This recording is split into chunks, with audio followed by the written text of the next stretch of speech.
الحمد لله نحمده ونستعينه ونستغفره ونؤمن به ونتوكل عليه ونعوذ بالله من شرور أنفسنا ومن سيئات أعمالنا من يهده الله فلا مضل له ومن يضلل فلا هادي له ونشهد أن لا إله إلا الله وحده لا شريك له ونشهد أن سيدنا ومولانا محمدا عبده ورسوله أرسله بالهدى ودين الحق بشيرا ونذيرا وداعيا إلى الله بإذنه وسراجا منيرا صلى الله عليه وعلى آله وأصحابه وأتباعه وبارك وسلم تسليما كثيرا كثيرا أما بعد فأعوذ بالله من الشيطان الرجيم بسم الله الرحمن الرحيم شهر رمضان الذي أنزل فيه القرآن هدى للناس وبينات من الهدى والفرقان فمن شهد منكم الشهر فليصم ومن كان مريضا أو على سفر فعدة من أيام أخر يريد الله بكم اليسر ولا يريد بكم العسر ولتكملوا العدة ولتكبروا الله على ما هداكم ولعلكم تشكرون وإذا سألك عبادي عني فإني قريب أجيب دعوة الداع إذا دعاني فليستجيبوا لي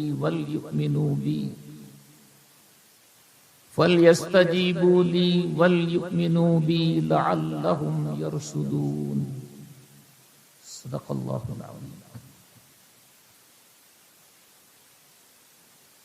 وقال نبينا وحبيبنا محمد صلى الله عليه وسلم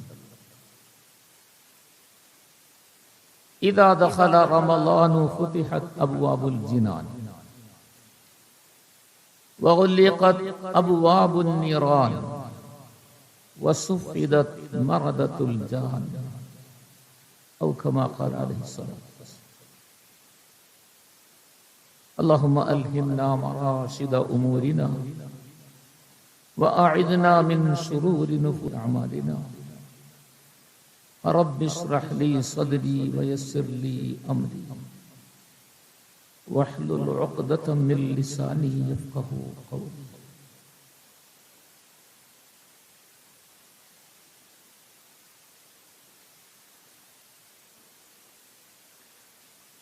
ആദരണീയരായ ഉലമാക്കൾ, സ്നേഹനിധികളായ വിദ്യാർത്ഥി സുഹൃത്തുക്കൾ,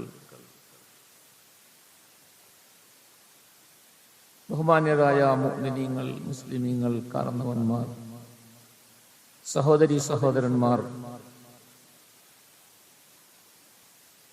അല്ലാഹു സുബ്ഹാനഹു വ തആല എല്ലാവരെയും പൂർണ്ണമായ നിലയിൽ കബൂലാക്കുമാറാകട്ടെ.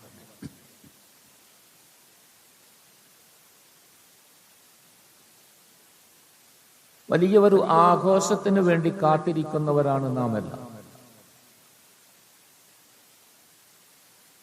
നമുക്ക് വന്നു ചേരാനിരിക്കുന്ന വലിയ ഒരാഘോഷം, ഭൗതികമായ പാരത്രികമായ നേട്ടങ്ങൾ ധാരാളമായി നമുക്ക് നേടാനുള്ള സുവർണാവസരം.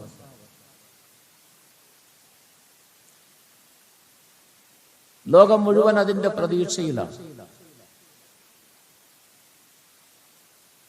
അല്ലാഹു സുബ്ഹാനഹു വ തആല അവന്റെ അടിമകളായ മുഅ്മിനീങ്ങൾക്ക് വേണ്ടി നിശ്ചയിച്ചിരിക്കുന്ന,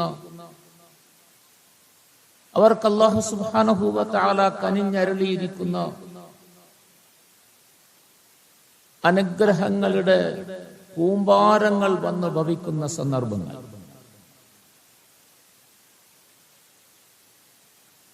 ആർക്കും വിചാരിച്ചാൽ സ്വർഗതുല്യമാക്കാൻ, അവന്റെ ജീവിതാവസാനത്തിൽ അവന് സ്വർഗപ്രവേശനം എളുപ്പമാക്കാൻ ഉതകുന്ന എല്ലാ വഴികളും അല്ലാഹുവിനാൽ തുറക്കപ്പെടുന്ന അവസരം.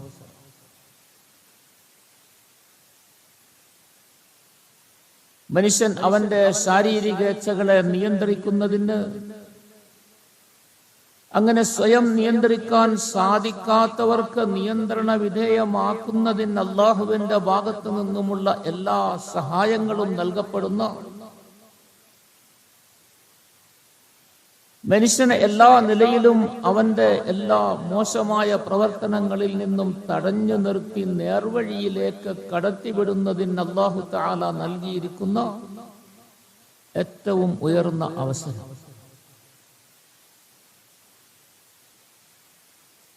അള്ളാഹുവിന്റെ ഭാഗത്ത് നിന്ന് അനുഗ്രഹങ്ങളുടെ വിശാലമായ കവാടങ്ങൾ തുറക്കപ്പെടുന്ന സന്ദർഭം. അള്ളാഹുവിലേക്ക് അടുക്കാൻ ആഗ്രഹിക്കുന്ന ആളുകളെ അല്ലാഹു സുബ്ഹാനഹു വ തആല ഇരു കൈയും നീട്ടി സ്വീകരിച്ച് അവരെ അള്ളാഹുവിന്റെ തിരുസന്നിധിയിലേക്ക് ആനയിക്കുന്ന സന്ദർഭം. മനുഷ്യ മനസ്സുകൾക്ക് ഊഹിക്കാൻ പോലും സാധിക്കാത്ത തരത്തിലുള്ള ഉയർന്ന സുഖാനുഭൂതികളിലേക്ക് അല്ലാഹു സുബ്ഹാനഹു വ തആല മനുഷ്യനെ നയിക്കുന്ന, പ്രാധാന്യമർഹിക്കുന്ന സുദിനങ്ങൾ. ഇങ്ങനെ വിവരിക്കാൻ ധാരാളമുള്ള, വിവരിച്ചാൽ തീരാത്ത അത്രയും അനുഗ്രഹങ്ങൾ നിറഞ്ഞ ഒരു ആഘോഷ സമയത്തെ പ്രതീക്ഷിച്ച് ലോകം മുഴുവൻ മുഅ്മിനീങ്ങൾ കാത്തിരിക്കുകയാണ്. അതാണ് പരിശുദ്ധമായ റമളാൻ. വർഷത്തിലെ 12 മാസങ്ങളിൽ 11 മാസവും മനുഷ്യൻ അവന്റെ ജീവിത രീതി അവനിഷ്ടമായ രീതിയിൽ തന്നെ നടന്നുകൊണ്ടിരിക്കും. അവനതിലെല്ലാം അവന്റെ ആഗ്രഹങ്ങൾ, ആവശ്യങ്ങൾ നിറവേറ്റുന്നതിന് വേണ്ടി പരിശ്രമിച്ചു കൊണ്ടിരിക്കും. 11 മാസം കഴിയുമ്പോൾ 12ാമത്തെ മാസമാകുമ്പോൾ അല്ലാഹു സുബ്ഹാനഹു വ തആല മനുഷ്യനെ അവന്റെ പ്രവർത്തനങ്ങളിൽ നിന്നല്പം നിയന്ത്രണം ഏർപ്പെടുത്തി മാറ്റി നിർത്തും.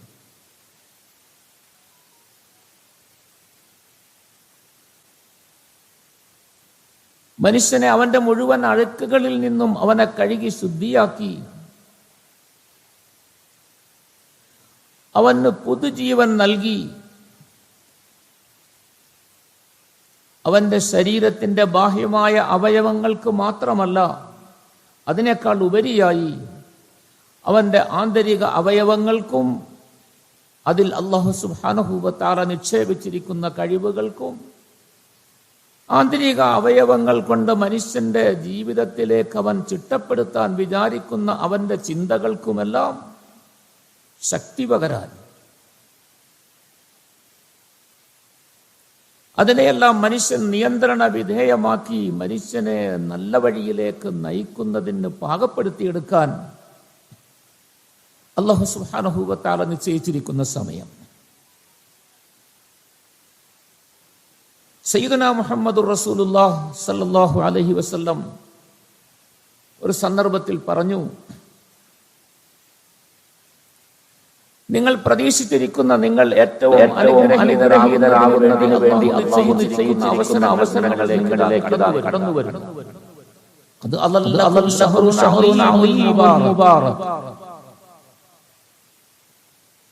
ശഅബാൻ മാസത്തിന്റെ അവസാന രാത്രികളിൽ നബി സല്ലല്ലാഹു അലൈഹി വസല്ലം തങ്ങൾ സഹാബാക്കളോട് പറയുകയാണ്, ഖദ് അളല്ലകും ശഹ്റുൻ അളീമുൻ മുബാറക്, നിങ്ങളിലേക്ക് ഇതാ ആഗതമാകുന്നു. സല്ലല്ലാഹു അലൈഹി വസല്ലം തങ്ങളുടെ പ്രയോഗം വളരെ രസകരമായ രീതിയിലാണ്. തങ്ങൾ പറഞ്ഞു, നിങ്ങളുടെ മേൽ തണലിട്ടിരിക്കുന്നു.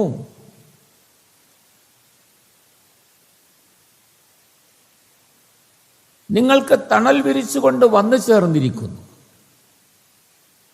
എന്തിനാ തണൽ? മനുഷ്യൻ എപ്പോഴും തണൽ ആഗ്രഹിക്കുന്നത് അവൻ അതികഠിനമായ ചൂടിൽ, അവന് താങ്ങാനാകാത്ത ചൂടിൽ അകപ്പെട്ട് എവിടെയും അവന് ഒന്ന് വിശ്രമിക്കാൻ സൗകര്യം കിട്ടാതെ വരുമ്പോൾ എവിടെയെങ്കിലും ഒരു തണൽ കിട്ടിയാൽ കൊള്ളാമെന്ന് മനുഷ്യൻ ആഗ്രഹിക്കും. മരുഭൂമിയിൽ കൂടി യാത്ര ചെയ്യുന്ന മനുഷ്യൻ ദീർഘനേരത്തെ യാത്രയ്ക്ക് ശേഷം എവിടെയെങ്കിലും ഒരു ചെറിയ തണൽ മരം കണ്ടുകിട്ടിയാൽ, ദൂരെ എവിടെയെങ്കിലും കണ്ടാൽ അവന് വലിയ പ്രതീക്ഷയാണ്. അവൻ അങ്ങോട്ട് ചെന്ന തണൽ മരത്തിന്റെ ചുവട്ടിലിരുന്ന് തണൽ കൊണ്ട് വിശ്രമിക്കാൻ അവൻ വെമ്പൽ കൊള്ളും. എത്രയും വേഗം അവിടെ എത്താൻ അവൻ ശ്രമിക്കും. സയ്യിദുനാ മുഹമ്മദുർ റസൂലുള്ളാഹി സ്വല്ലല്ലാഹു അലൈഹി വസല്ലം തങ്ങളുടെ ധാരാളം യാത്രകളെ കുറിച്ച് താരീഖിന്റെ കിതാബുകളിൽ, ഹദീസിന്റെ കിതാബുകളിൽ വിവരിക്കപ്പെടുന്നു. നബി സല്ലല്ലാഹു അലൈഹി വസല്ലമ തങ്ങൾ യാത്രയിൽ, മരുഭൂമിയിൽ കൂടിയുള്ള യാത്രയിൽ എവിടെയെങ്കിലും തണൽ മരങ്ങൾ കണ്ടെത്തുകയാണെങ്കിൽ അവിടെ വിശ്രമിക്കാൻ തങ്ങൾ ഇറങ്ങുമായിരുന്നു. കൂടെ ഉണ്ടായിരുന്ന അനുചരന്മാർ, സഹാബാക്കൾ നല്ല വളർന്ന് പടർന്ന് നിൽക്കുന്ന ഏതെങ്കിലും മരമുണ്ടെങ്കിൽ, കൂടുതൽ തണലുള്ള മരമുണ്ടെങ്കിൽ അത് സയ്യിദുനാ റസൂലുള്ളാഹി സ്വല്ലല്ലാഹു അലൈഹി വസല്ലമ തങ്ങൾക്ക് വേണ്ടി മാറ്റിവെച്ച് മറ്റു മരങ്ങളുടെ ചുവട്ടിൽ പോയി സഹാബാക്കൾ വിശ്രമിക്കുമായിരുന്നു. അവിടുത്തെ വിശ്രമം ചിലപ്പോൾ നീണ്ടുപോകും, ചിലപ്പോൾ കുറച്ച് സമയം അവിടെ യാത്ര തുടരും. ചില സന്ദർഭങ്ങളിൽ നേരം കൂടുകയും ചിലപ്പോൾ രാത്രിയും അവിടെ തന്നെ കഴിഞ്ഞുകൂടിയിട്ട് യാത്ര തുടർന്നിട്ടുണ്ട്. അതിലെല്ലാം പല സംഭവങ്ങളും ഉണ്ടായിട്ടുണ്ട്. ഒരിക്കൽ തണൽ മരത്തിൽ കിടക്കുന്നു, തങ്ങളുടെ ചുവട്ടിൽ വിശ്രമിക്കുന്നു. സഹാബാക്കൾ മരങ്ങളുടെ ചുവട്ടിലാണ്. തങ്ങളുടെ കൈവശമുണ്ടായിരുന്ന അറബികൾ സാധാരണ നിലയിൽ തൂക്കിയിട്ട് നടക്കുന്ന ഒരു സാധനമാണ് വാളെന്ന് എല്ലാവരും പേടിയാണ്. എന്തോ ഭീകരജീവികളായിട്ട് കാണുകയാണ് വാൾ കൊണ്ട് നടക്കുന്നവരെ. വാൾ അങ്ങനെ സാധനമല്ല. നമ്മുടെയൊക്കെ നാടുകളിൽ പഴയ കാലങ്ങളിൽ കാരണവന്മാർ നടക്കുമ്പോൾ അവരുടെ കയ്യിൽ വെച്ച് എപ്പോഴും മഴയോ വെയിലോ ഇതൊന്നും പ്രശ്നമല്ല. അവരുടെ കയ്യിൽ കാരണവന്മാരുടെ കയ്യിൽ കൊടയുണ്ടാവും. തോളിൽ കൊട തൂക്കി നമ്മൾ കണ്ടിട്ടുണ്ട്. മുൻകാലക്കാരെല്ലാം അവർക്കറിയാം. ഇന്ന് ആ രീതിയെല്ലാം മാറിപ്പോയി. പക്ഷെ പഴയ കാലത്ത് കൊണ്ടു നടക്കുമായിരുന്നു. മഴയാനല്ല, വെയിലത്ത് നടക്കുന്നത്. അവർ സാധാരണ നിലയിൽ അവരോടൊപ്പം നടക്കുന്ന ഒരു വസ്തു. കൊടയിങ്ങനെ തോളിൽ നടക്കും. എവിടെയെങ്കിലും പോകുമ്പോൾ അതവർ മാറ്റിവെക്കാറില്ല. ചില ആളുകൾ അവരുടെ വടിയുണ്ടാകും. ആരെയും അടിക്കാനോ കൊല്ലാനോ ഒന്നുമല്ല. അവർക്ക് സഹായകമായിട്ട് അവരുടെ ആവശ്യത്തിന് വേണ്ടി ഉപയോഗിക്കാൻ, അവർക്കൊരു സഹായകമാകാൻ വേണ്ടി കൊണ്ടു നടക്കുന്നതാണ് ഈ വടി. അങ്ങനെ വടിയോ കൊടയോ എല്ലാം കൊണ്ടു നടക്കുന്നത് സാധാരണ പതിവാണ്. ഇന്ന് നാമെല്ലാം മൊബൈൽ കൊണ്ടു നടക്കുന്നത് പോലെ നമ്മുടെ ഈ കാലത്ത് ഒഴിച്ചുകൂടാനാവാതെ എപ്പോഴും നമ്മുടെ കൈവശമുള്ളതാണ് മൊബൈൽ. നമ്മൾ എന്തിനാ മൊബൈൽ കൊണ്ടു നടക്കുന്നത്? ആരുടെയെങ്കിലും മോശമായ അവസ്ഥകൾ ഇതിൽ പകർത്തിയെടുക്കാനാണോ? ആരുടെയെങ്കിലും മോശമായ കാര്യങ്ങൾ ഇതിൽ ചിത്രീകരിക്കാനാണോ? മോശമായ വസ്തുക്കൾക്ക് വേണ്ടി, ആവശ്യങ്ങൾക്ക് വേണ്ടി ഉപയോഗിക്കാനാണോ? അതൊന്നും ലക്ഷ്യമല്ലല്ലോ. അതുകൊണ്ട് പലതും സംഭവിച്ചേക്കാം. പക്ഷെ ലക്ഷ്യം അതല്ല. ലക്ഷ്യം ഒരുപാട് ഉപകാരങ്ങളുണ്ട്, ഉപയോഗങ്ങളുണ്ട്. ഈ ഉപയോഗങ്ങൾക്ക് വേണ്ടി നമ്മൾ ഒരിക്കലും കയ്യിൽ നിന്നും ഒഴിവാക്കാതെ കൊണ്ടു നടക്കുന്നു നമ്മുടെ മൊബൈൽ. ഇന്ന് കാലം അങ്ങനെയായി. ഒരു കാലത്ത് ഇതില്ലായിരുന്നു, അന്ന് ഉപയോഗിച്ചിരുന്നതാണ്. അവരെവിടെ പോയാലും നമ്മളുടെ കാരണവന്മാർ കുട തൂക്കുന്നത് പോലെ അവരുടെ തോളിൽ വാള് തൂക്കിയിട്ടിരിക്കും. അതവർ ഉപയോഗിക്കാറില്ല. എപ്പോഴും ഉറയിലാണ് ഇട്ടിരിക്കുന്നത്. ഉറയിലിട്ട വാളാണ്, അല്ലാതെ ഊരിപ്പിടിച്ച വാളുമായിട്ട് ആരും നടക്കാറില്ല. അതുകൊണ്ട് വാള് കൊണ്ട് നടന്നു എന്ന് പറയുമ്പോഴോ വാളെന്ന് കേൾക്കുമ്പോഴോ നമ്മളാരും ഭയപ്പെടേണ്ടതോ അല്ലെങ്കിൽ അത് കൊണ്ടു നടക്കുന്ന ആളുകളെ തീവ്രവാദികളോ ഭീകരവാദികളോ മറ്റെന്തെങ്കിലുമോ ഒക്കെ ആക്കി ചിത്രീകരിക്കുകയോ ഇതൊക്കെ ചെയ്യുന്ന നമ്മളുടെ ഇന്നത്തെ ഒരു പതിവ്. വെറുതെ ആവശ്യമില്ലാതെ മനുഷ്യൻ ഭിന്നിപ്പിന് വേണ്ടി, പരസ്പര വിരോധത്തിന് വേണ്ടി, വൈരാഗ്യമുണ്ടാക്കാൻ വേണ്ടി, വെറുപ്പ് സൃഷ്ടിക്കാൻ വേണ്ടി കണ്ടുപിടിച്ച ഒരു മാർഗമെന്ന് മാത്രമേ ഉള്ളൂ. അതെല്ലാം ഉപേക്ഷിക്കപ്പെടേണ്ടതാണ്. അതൊന്നും പ്രചോദനം കൊടുക്കേണ്ട കാര്യമല്ല. അതെല്ലാം വളരെ ലളിതമായി അതിൻ്റെ ആവശ്യം എന്താണെന്ന് മനസ്സിലാക്കി നമ്മൾ അതിലേക്ക് തിരിച്ചു വന്ന് പരസ്പര സൗഹാർദ്ദത്തിൽ, സ്നേഹത്തിൽ കഴിഞ്ഞുകൂടേണ്ട, സ്നേഹം പരത്തേണ്ടവരാണ് നമ്മൾ. അതിടയിൽ വന്ന വിഷയം ചുരുക്കത്തിൽ സയ്യിദുനാ മുഹമ്മദ് റസൂലുള്ളാഹി സ്വല്ലല്ലാഹു അലൈഹി വസല്ലമ തങ്ങളുടെ വാള് ഉറയിലിട്ട് ഈ മരത്തിന്റെ ഒരു കൊമ്പിൽ തൂക്കിയിട്ടാണ് കിടന്നത്. എവിടെ നിന്നോ ഒരു ഗ്രാമീണനായ മനുഷ്യൻ നബി സല്ലല്ലാഹു അലൈഹി വസല്ലമ തങ്ങളെ കുറിച്ച് എന്തെല്ലാമോ കേട്ട് മനസ്സിലാക്കി വെച്ചിരുന്ന ഒരു മനുഷ്യൻ, അങ്ങനെ വലതും കേട്ടതിന്റെ പേരിൽ നബി സല്ലല്ലാഹു അലൈഹി വസല്ലമ തങ്ങളോട് വിരോധമുണ്ടായിരുന്ന, മനസ്സിൽ അല്പം ദേഷ്യം കൊണ്ടു നടന്ന ഒരു മനുഷ്യൻ, ഒരു ഗ്രാമീണൻ അവിടെ വന്നെത്തി. നോക്കുമ്പോൾ സല്ലല്ലാഹു അലൈഹി വസല്ലമ തങ്ങൾ നല്ല ഉറക്കത്തിലാണ്. പരിസരത്ത് ആരുമില്ല, ഉള്ളവരെല്ലാം വൃക്ഷത്തിന്റെ ചുവട്ടിൽ കിടന്നുറങ്ങുകയാണ്. അവസരം മുതലാക്കാമെന്ന് വിചാരിച്ച് ഇയാൾ ആ മരത്തിൽ നിന്നും തൂക്കിയിട്ടിരുന്ന വാളെടുത്തു. എടുത്തിട്ട് അയാള് ആ വാള് ഉറയിൽ നിന്ന് ഊരി സയ്യിദുനാ മുഹമ്മദ് റസൂലുള്ളാഹി സല്ലല്ലാഹു അലൈഹി വസല്ലമ തങ്ങളുടെ തലയുടെ ഭാഗത്ത് വന്നു. ശബ്ദം കേട്ട് നബി സല്ലല്ലാഹു അലൈഹി വസല്ലമ തങ്ങൾ ഉണർന്ന് നോക്കുമ്പോൾ കാണുന്നത് ഈ ഗ്രാമീണനായ മനുഷ്യൻ നബി സല്ലല്ലാഹു അലൈഹി വസല്ലമ തങ്ങളെ എന്തോ ദുരുദ്ദേശത്തോടുകൂടി തങ്ങളുടെ മേൽ പ്രയോഗിക്കാൻ തങ്ങളുടെ തന്നെ സ്വന്തം വാള് ഉറയിൽ നിന്ന് ഊരി കയ്യിൽ പിടിച്ചു നിൽക്കുകയാണ്. ഇവിടെ ആരാണ് ദുരുദ്ദേശത്തോടുകൂടി പെരുമാറിയത്? മുഹമ്മദ് റസൂലുള്ളാഹി സ്വല്ലല്ലാഹു അലൈഹി വസല്ലം തങ്ങളാണോ? വാളിന്റെ ഉടമസ്ഥനാണോ? അതോ വാള് കൈക്കലാക്കിയ അവിടെ വന്നു ചേർന്ന ഗ്രാമീണനാണോ? നമ്മൾ ആരെ പറയും? ഇന്നത്തെ ലോകം ആരെയാ പറയുക? ഇന്നത്തെ ലോകത്ത് ഈ സംഭവം കേട്ടാൽ പറയുന്നത് വാളുമായിട്ട് വന്നു മുഹമ്മദ് റസൂലുള്ളാഹി സ്വല്ലല്ലാഹു അലൈഹി വസല്ലം. ആളുകളെ കീഴ്പ്പെടുത്താൻ, ആക്രമിക്കാൻ, ഉപദ്രവിക്കാൻ, കൊല്ലാൻ മാരകായുധങ്ങളുമായി നടക്കുന്നു നമ്മൾ പറയും. യഥാർത്ഥത്തിൽ ഇവിടെ എന്താണ് സംഭവിച്ചത്? ആരാണ്? മുഹമ്മദ് റസൂലുള്ളാഹി സ്വല്ലല്ലാഹു അലൈഹി വസല്ലമയാണോ? അതോ ഈ വന്ന ഗ്രാമീണനാണോ? പക്ഷെ അതാരും പറയുകയില്ല. ഗ്രാമീണൻ വാളും ഊരിപ്പിടിച്ച് നിൽക്കുന്നതാണ് നബി സല്ലല്ലാഹു അലൈഹി വസല്ലമ തങ്ങൾ കാണുന്നത്. നബി തങ്ങൾ ഉണർന്നപ്പോൾ, കണ്ണു തുറന്നപ്പോൾ ആ ഗ്രാമീണൻ ചോദിച്ചു, മയ്യംനഉക മിന്നി മുഹമ്മദേ സല്ലല്ലാഹു അലൈഹി വസല്ലം, ഞാൻ എൻ്റെ മനസ്സിൽ ചില ഉദ്ദേശത്തോടു കൂടിയാണ് വാളും ഊരിപ്പിടിച്ച് നിൽക്കുന്നത്. നിന്നെ തടുക്കാൻ ആരുണ്ട്? ആര് നിന്നെ സഹായിക്കുമെന്ന് ചോദിച്ചു. സല്ലല്ലാഹു അലൈഹി വസല്ലമ തങ്ങളോടുള്ള ചോദ്യം മയ്യംനഉക മിന്നി, ഭീഷണി സ്വരത്തിൽ ചോദിക്കുകയാണ്. സല്ലല്ലാഹു അലൈഹി വസല്ലമ തങ്ങൾ വളരെ സരളമായ നിലയിൽ ഒരു ഭയവുമില്ലാതെ പറഞ്ഞു, അല്ലാഹ്, നിന്റെ ഉദ്ദേശത്തിൽ നിന്ന്, നിന്റെ ദുരുദ്ദേശത്തിൽ നിന്ന് എന്നെ തടുക്കുന്നത് എൻ്റെ ഉടമസ്ഥനായ, സൃഷ്ടാവായ, സംരക്ഷകനായ, രക്ഷിതാവായ അല്ലാഹുവാണ്. അല്ലാഹു എന്നെ സഹായിക്കും, അല്ലാഹു എന്നെ തടയും. ഇത് പറഞ്ഞപ്പോൾ ഗ്രാമീണൻ പേടിച്ചു വിറച്ചു.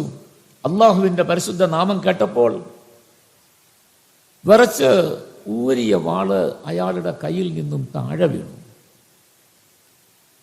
താഴെ വീണപ്പോൾ നബി സല്ലല്ലാഹു അലൈഹി വസല്ലം തങ്ങളുടെ സ്വന്തം വാളാണ്, വാളെടുത്തു. നബി തങ്ങൾ അയാളോട് സ്നേഹത്തോടെ ചോദിച്ചു, ഞാൻ എന്തെങ്കിലും ചെയ്യാൻ വിചാരിച്ചാൽ നിന്നെ ഇന്ന് സഹായിക്കാൻ ആരുണ്ടെന്ന്? നിന്നെ ആര് സഹായിക്കും? നിന്നെ ആര് തടുക്കും? ഗ്രാമീണൻ പറഞ്ഞു, കുൻ ഖൈറ ആഖിദീൻ, കുൻ ഖൈറ ആഖിദ്. ആരുമില്ല എന്നെ തടുക്കാൻ, എന്നെ സംരക്ഷിക്കാൻ ആരുമില്ല, എന്നെ രക്ഷപ്പെടുത്താൻ ആരുമില്ല. കാരണം ഈ സന്ദർഭത്തിൽ രക്ഷപ്പെടുത്താൻ കഴിവുള്ളത്, അതിന് സാധിക്കുന്നത് ആരുമില്ലാത്ത ഈ സ്ഥലത്ത് സഹായിക്കാൻ കഴിയുന്നത് ഉടമസ്ഥന് മാത്രമാണ്. ആ ഉടമസ്ഥനെ കുറിച്ച്, സൃഷ്ടാവിനെ കുറിച്ച്, രക്ഷിതാവിനെ കുറിച്ച് താങ്കൾ എല്ലാവരെയും പറഞ്ഞറിയിച്ച് അതിലേക്ക് വിളിക്കുന്നു.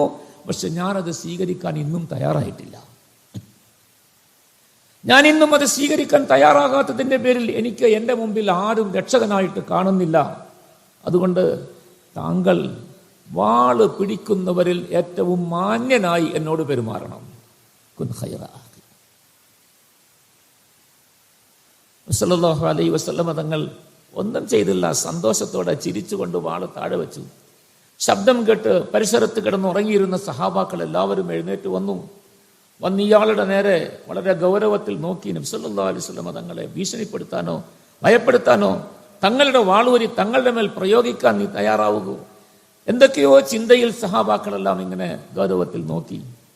നബി സല്ലല്ലാഹു അലൈഹി വസല്ലം തങ്ങൾ പറഞ്ഞു, ആരും ഒന്നും ചെയ്യരുത്, ഒരക്ഷരവും പറയരുത്, ഇട്ടേക്കയാണ്, സമാധാനമായിട്ട് പോകാൻ അനുവദിക്കൂ. നബി സല്ലല്ലാഹു അലൈഹി വസല്ലം തങ്ങൾ പറഞ്ഞു. സഹാബാക്കൾ ആരും അയാളോടൊരു പ്രതികാരവും നടത്താതെ, പ്രതികരിക്കാതെ, നബി സല്ലല്ലാഹു അലൈഹി വസല്ലം തങ്ങളും പ്രതികരിക്കാതെ അയാളെ പറഞ്ഞയച്ചു. അയാൾ തൻ്റെ നാട്ടിൽ, തൻ്റെ കുടുംബത്തിൽ, തൻ്റെ ആളുകളുടെ അടുക്കൽ പോയിട്ട് പറഞ്ഞു, ലോകത്ത് ഏറ്റവും നല്ല ഗുണവും നല്ല സ്വഭാവവുമുള്ള ആളുടെ അടുക്കൽ നിന്നാണ് ഞാൻ വന്നിരിക്കുന്നത്. അദ്ദേഹം എങ്ങാനും എൻ്റെ മേൽ നടപടിയെടുക്കാൻ തീരുമാനിച്ചിരുന്നുവെങ്കിൽ എൻ്റെ പൊടി പോലും ഉണ്ടാവുകയില്ല. ഞാൻ ഇന്ന് തിരിച്ച് നിങ്ങളുടെ അടുക്കലേക്ക് മടങ്ങിയെത്താൻ സാധിക്കുകയില്ല. അത് ചെയ്യാൻ അദ്ദേഹത്തിന് അവകാശവുമുണ്ട്. കാരണം ഞാനാണ് ഭീഷണിപ്പെടുത്തിയത്, ഞാനാണ് അക്രമം പ്രവർത്തിച്ചത്, ഞാനാണ് ഭീകരനായത്, ഞാനാണ് അദ്ദേഹത്തോട് മോശമായി പെരുമാറിയത്. അതിൻ്റെ പ്രതികാരം വീട്ടാൻ അദ്ദേഹം തീരുമാനിച്ചിരുന്നുവെങ്കിൽ അത് അദ്ദേഹത്തിൻ്റെ അവകാശമായിരുന്നു. ആ അവകാശം ചെയ്തതിൻ്റെ പേരിൽ എനിക്ക് യാതൊരു തരത്തിലുള്ള മറുപടിയും പറയാൻ, അല്ലെങ്കിൽ അദ്ദേഹത്തെ കുറ്റം പറയാൻ എനിക്ക് അവകാശമില്ലാതെയാകുമായിരുന്നു. എൻ്റെ ജീവനും അപകടത്തിലാകുമായിരുന്നു എന്ന് തൻ്റെ കുടുംബത്തോട് ചെന്ന് പറഞ്ഞു.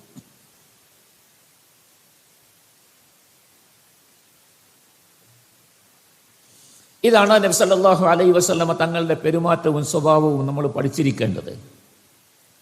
ഇതാണ് നബി സല്ലല്ലാഹു അലൈഹി വസല്ലമ തങ്ങളുടെ ജീവിതത്തിൽ ഉണ്ടായിട്ടുള്ള മുഴുവൻ സംഭവങ്ങളുടെയും രീതി. പക്ഷെ ഇന്നതിനെ വളരെ ഭീകരമാക്കി, മോശമാക്കി ചിത്രീകരിച്ച് ആളുകൾക്ക് മുമ്പിൽ വളരെ വികൃതമായ നിലയിൽ അവതരിപ്പിക്കുകയാണ്. ഈ അവതരിപ്പിക്കുന്നത് കേട്ട് അത് തന്നെയായിരിക്കും ശരിയെന്ന് വിചാരിച്ച് മോമിനീങ്ങൾ, മുസ്ലിമീങ്ങളായ നമ്മളും നമ്മളുടെ മനസ്സും മാറിപ്പോവുകയാണ്. ഇങ്ങനെയൊക്കെയാണല്ലോ ചെയ്തെന്ന് പറഞ്ഞു. അങ്ങനെയല്ല, നമ്മൾ നേരായ നിലയിൽ അത് മനസ്സിലാക്കണം. അതിരിക്കട്ടെ, ഇടയ്ക്ക് വന്ന വിഷയം ചുരുക്കി പറയുകയാണ്. ഇങ്ങനെ മരുഭൂമിയിൽ കൂടി സഞ്ചരിക്കുന്ന ആളുകൾ വളരെ ക്ഷീണിതരാവുകയും തളരുകയും അവർക്ക് വലിയ ബുദ്ധിമുട്ട് അനുഭവിക്കുകയും ചെയ്യുമ്പോൾ എവിടെയെങ്കിലും ഒന്ന് തണല് കണ്ടാൽ വിശ്രമിക്കാമെന്ന് ആഗ്രഹമുണ്ടാകും. നബി സല്ലല്ലാഹു അലൈഹി വസല്ലം തങ്ങൾ ശഅബാനിന്റെ അവസാനത്തെ ദിവസത്തിൽ സഹാബാക്കളോട് പറയുന്നു, ഖദ് അളല്ലക്കും ശഹറുൻ അളീം മുബാറക്. ഖദ് അളല്ലക്കും, നിങ്ങൾ 11 മാസം നിങ്ങളുടെ ജീവിതത്തിൽ പലതും ചെയ്തു കൂട്ടിയിട്ടുണ്ട്.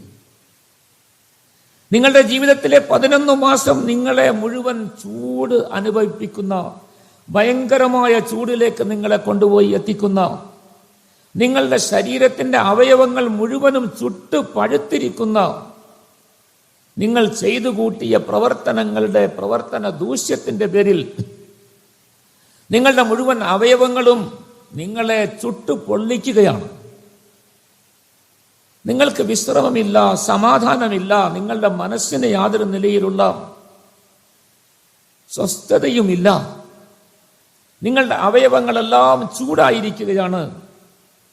ചെയ്തു കൂട്ടിയ പ്രവർത്തനങ്ങളുടെ പേരിൽ നിങ്ങളുടെ അവയവങ്ങളെല്ലാം പൊള്ളിക്കൊണ്ടിരിക്കുകയാണ്. ഇന്ന് നിങ്ങൾക്ക് എന്താണ് ആവശ്യം? എല്ലാവരും ആഗ്രഹിക്കുന്നത് തണലാണ്. എന്ത് തണൽ വേണം? ഈ മുഴുവൻ ചൂടും തണുപ്പിക്കാൻ,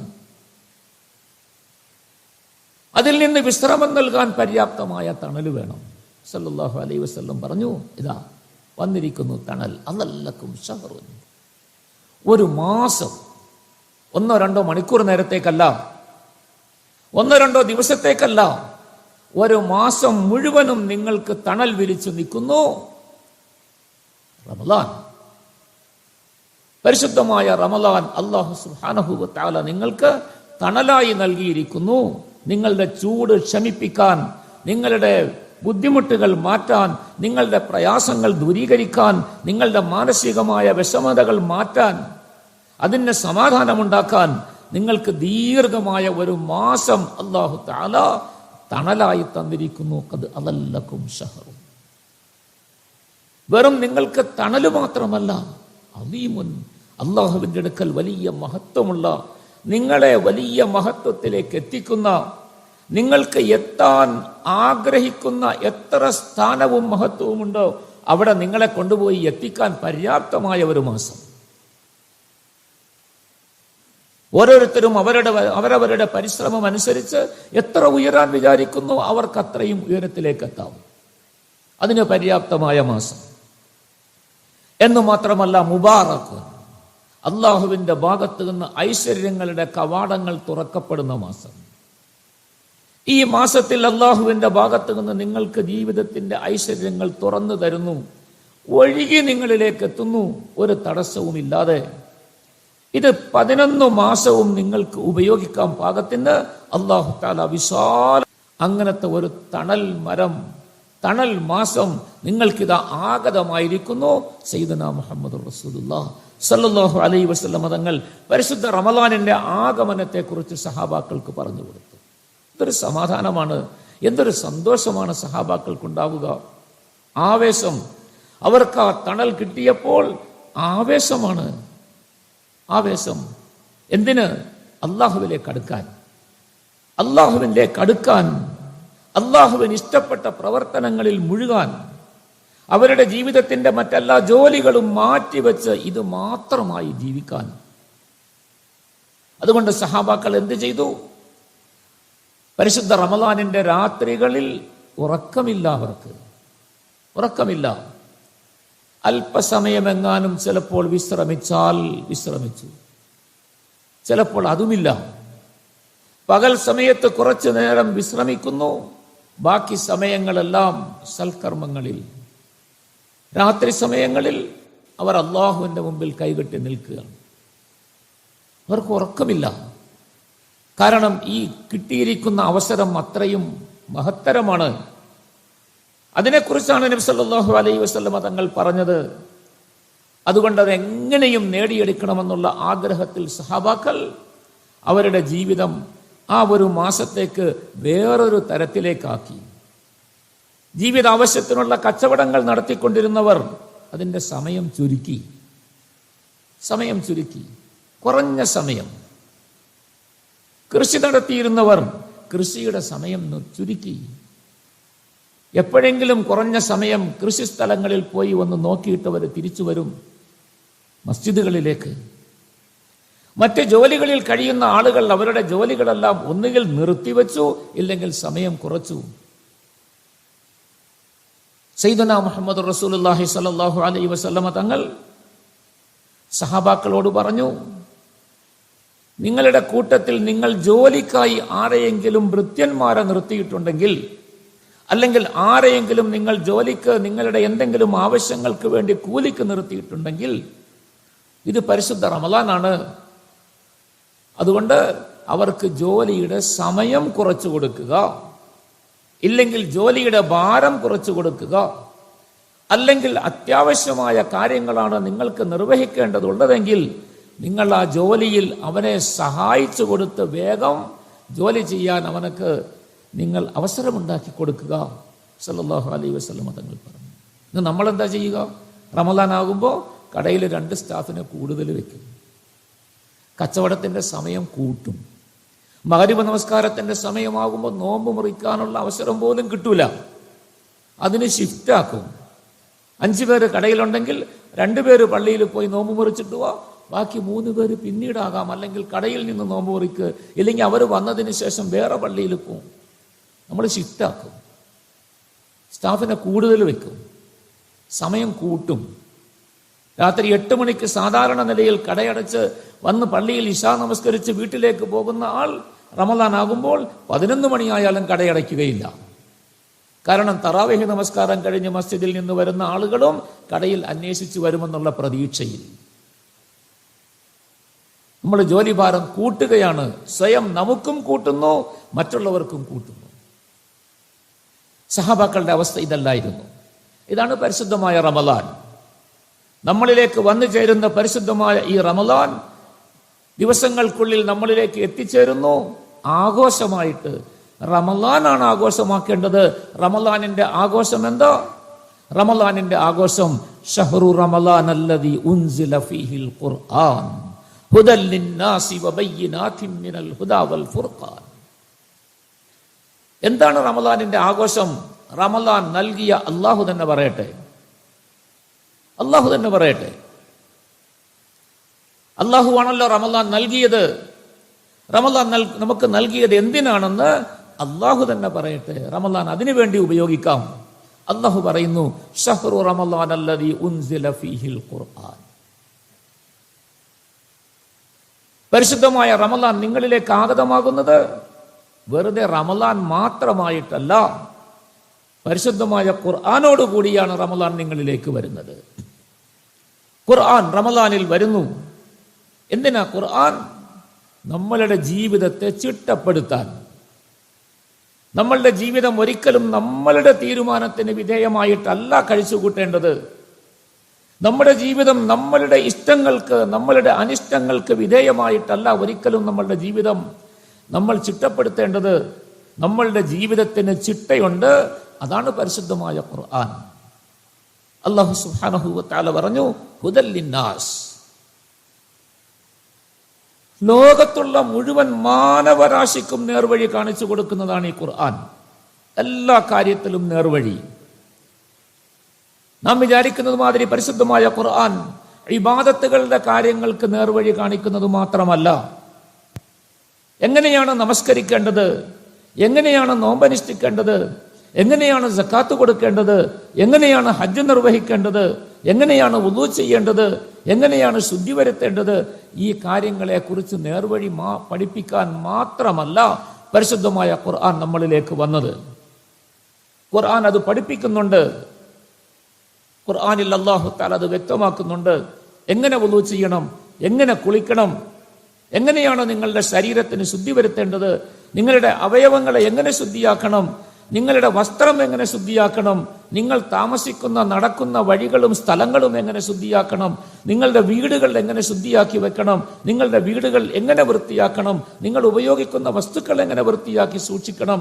അല്ലാഹു സുബ്ഹാനഹു വ തആല ഇതിലേക്കെല്ലാം ഖുർആനിൽ സൂചനകൾ നൽകുന്നുണ്ട്. യാ അയ്യുഹല്ലദീന ആമനു ഇദാ ഖുംതും ഇലസ്സലാത്തി ഫഗ്സിലു വുജൂഹക്കും വഅയ്ദിയക്കും ഇലൽ മറാഫിഖി വംസഹു ബിറുഊസിക്കും വഅർജുലക്കും ഇലൽ കഅബൈൻ.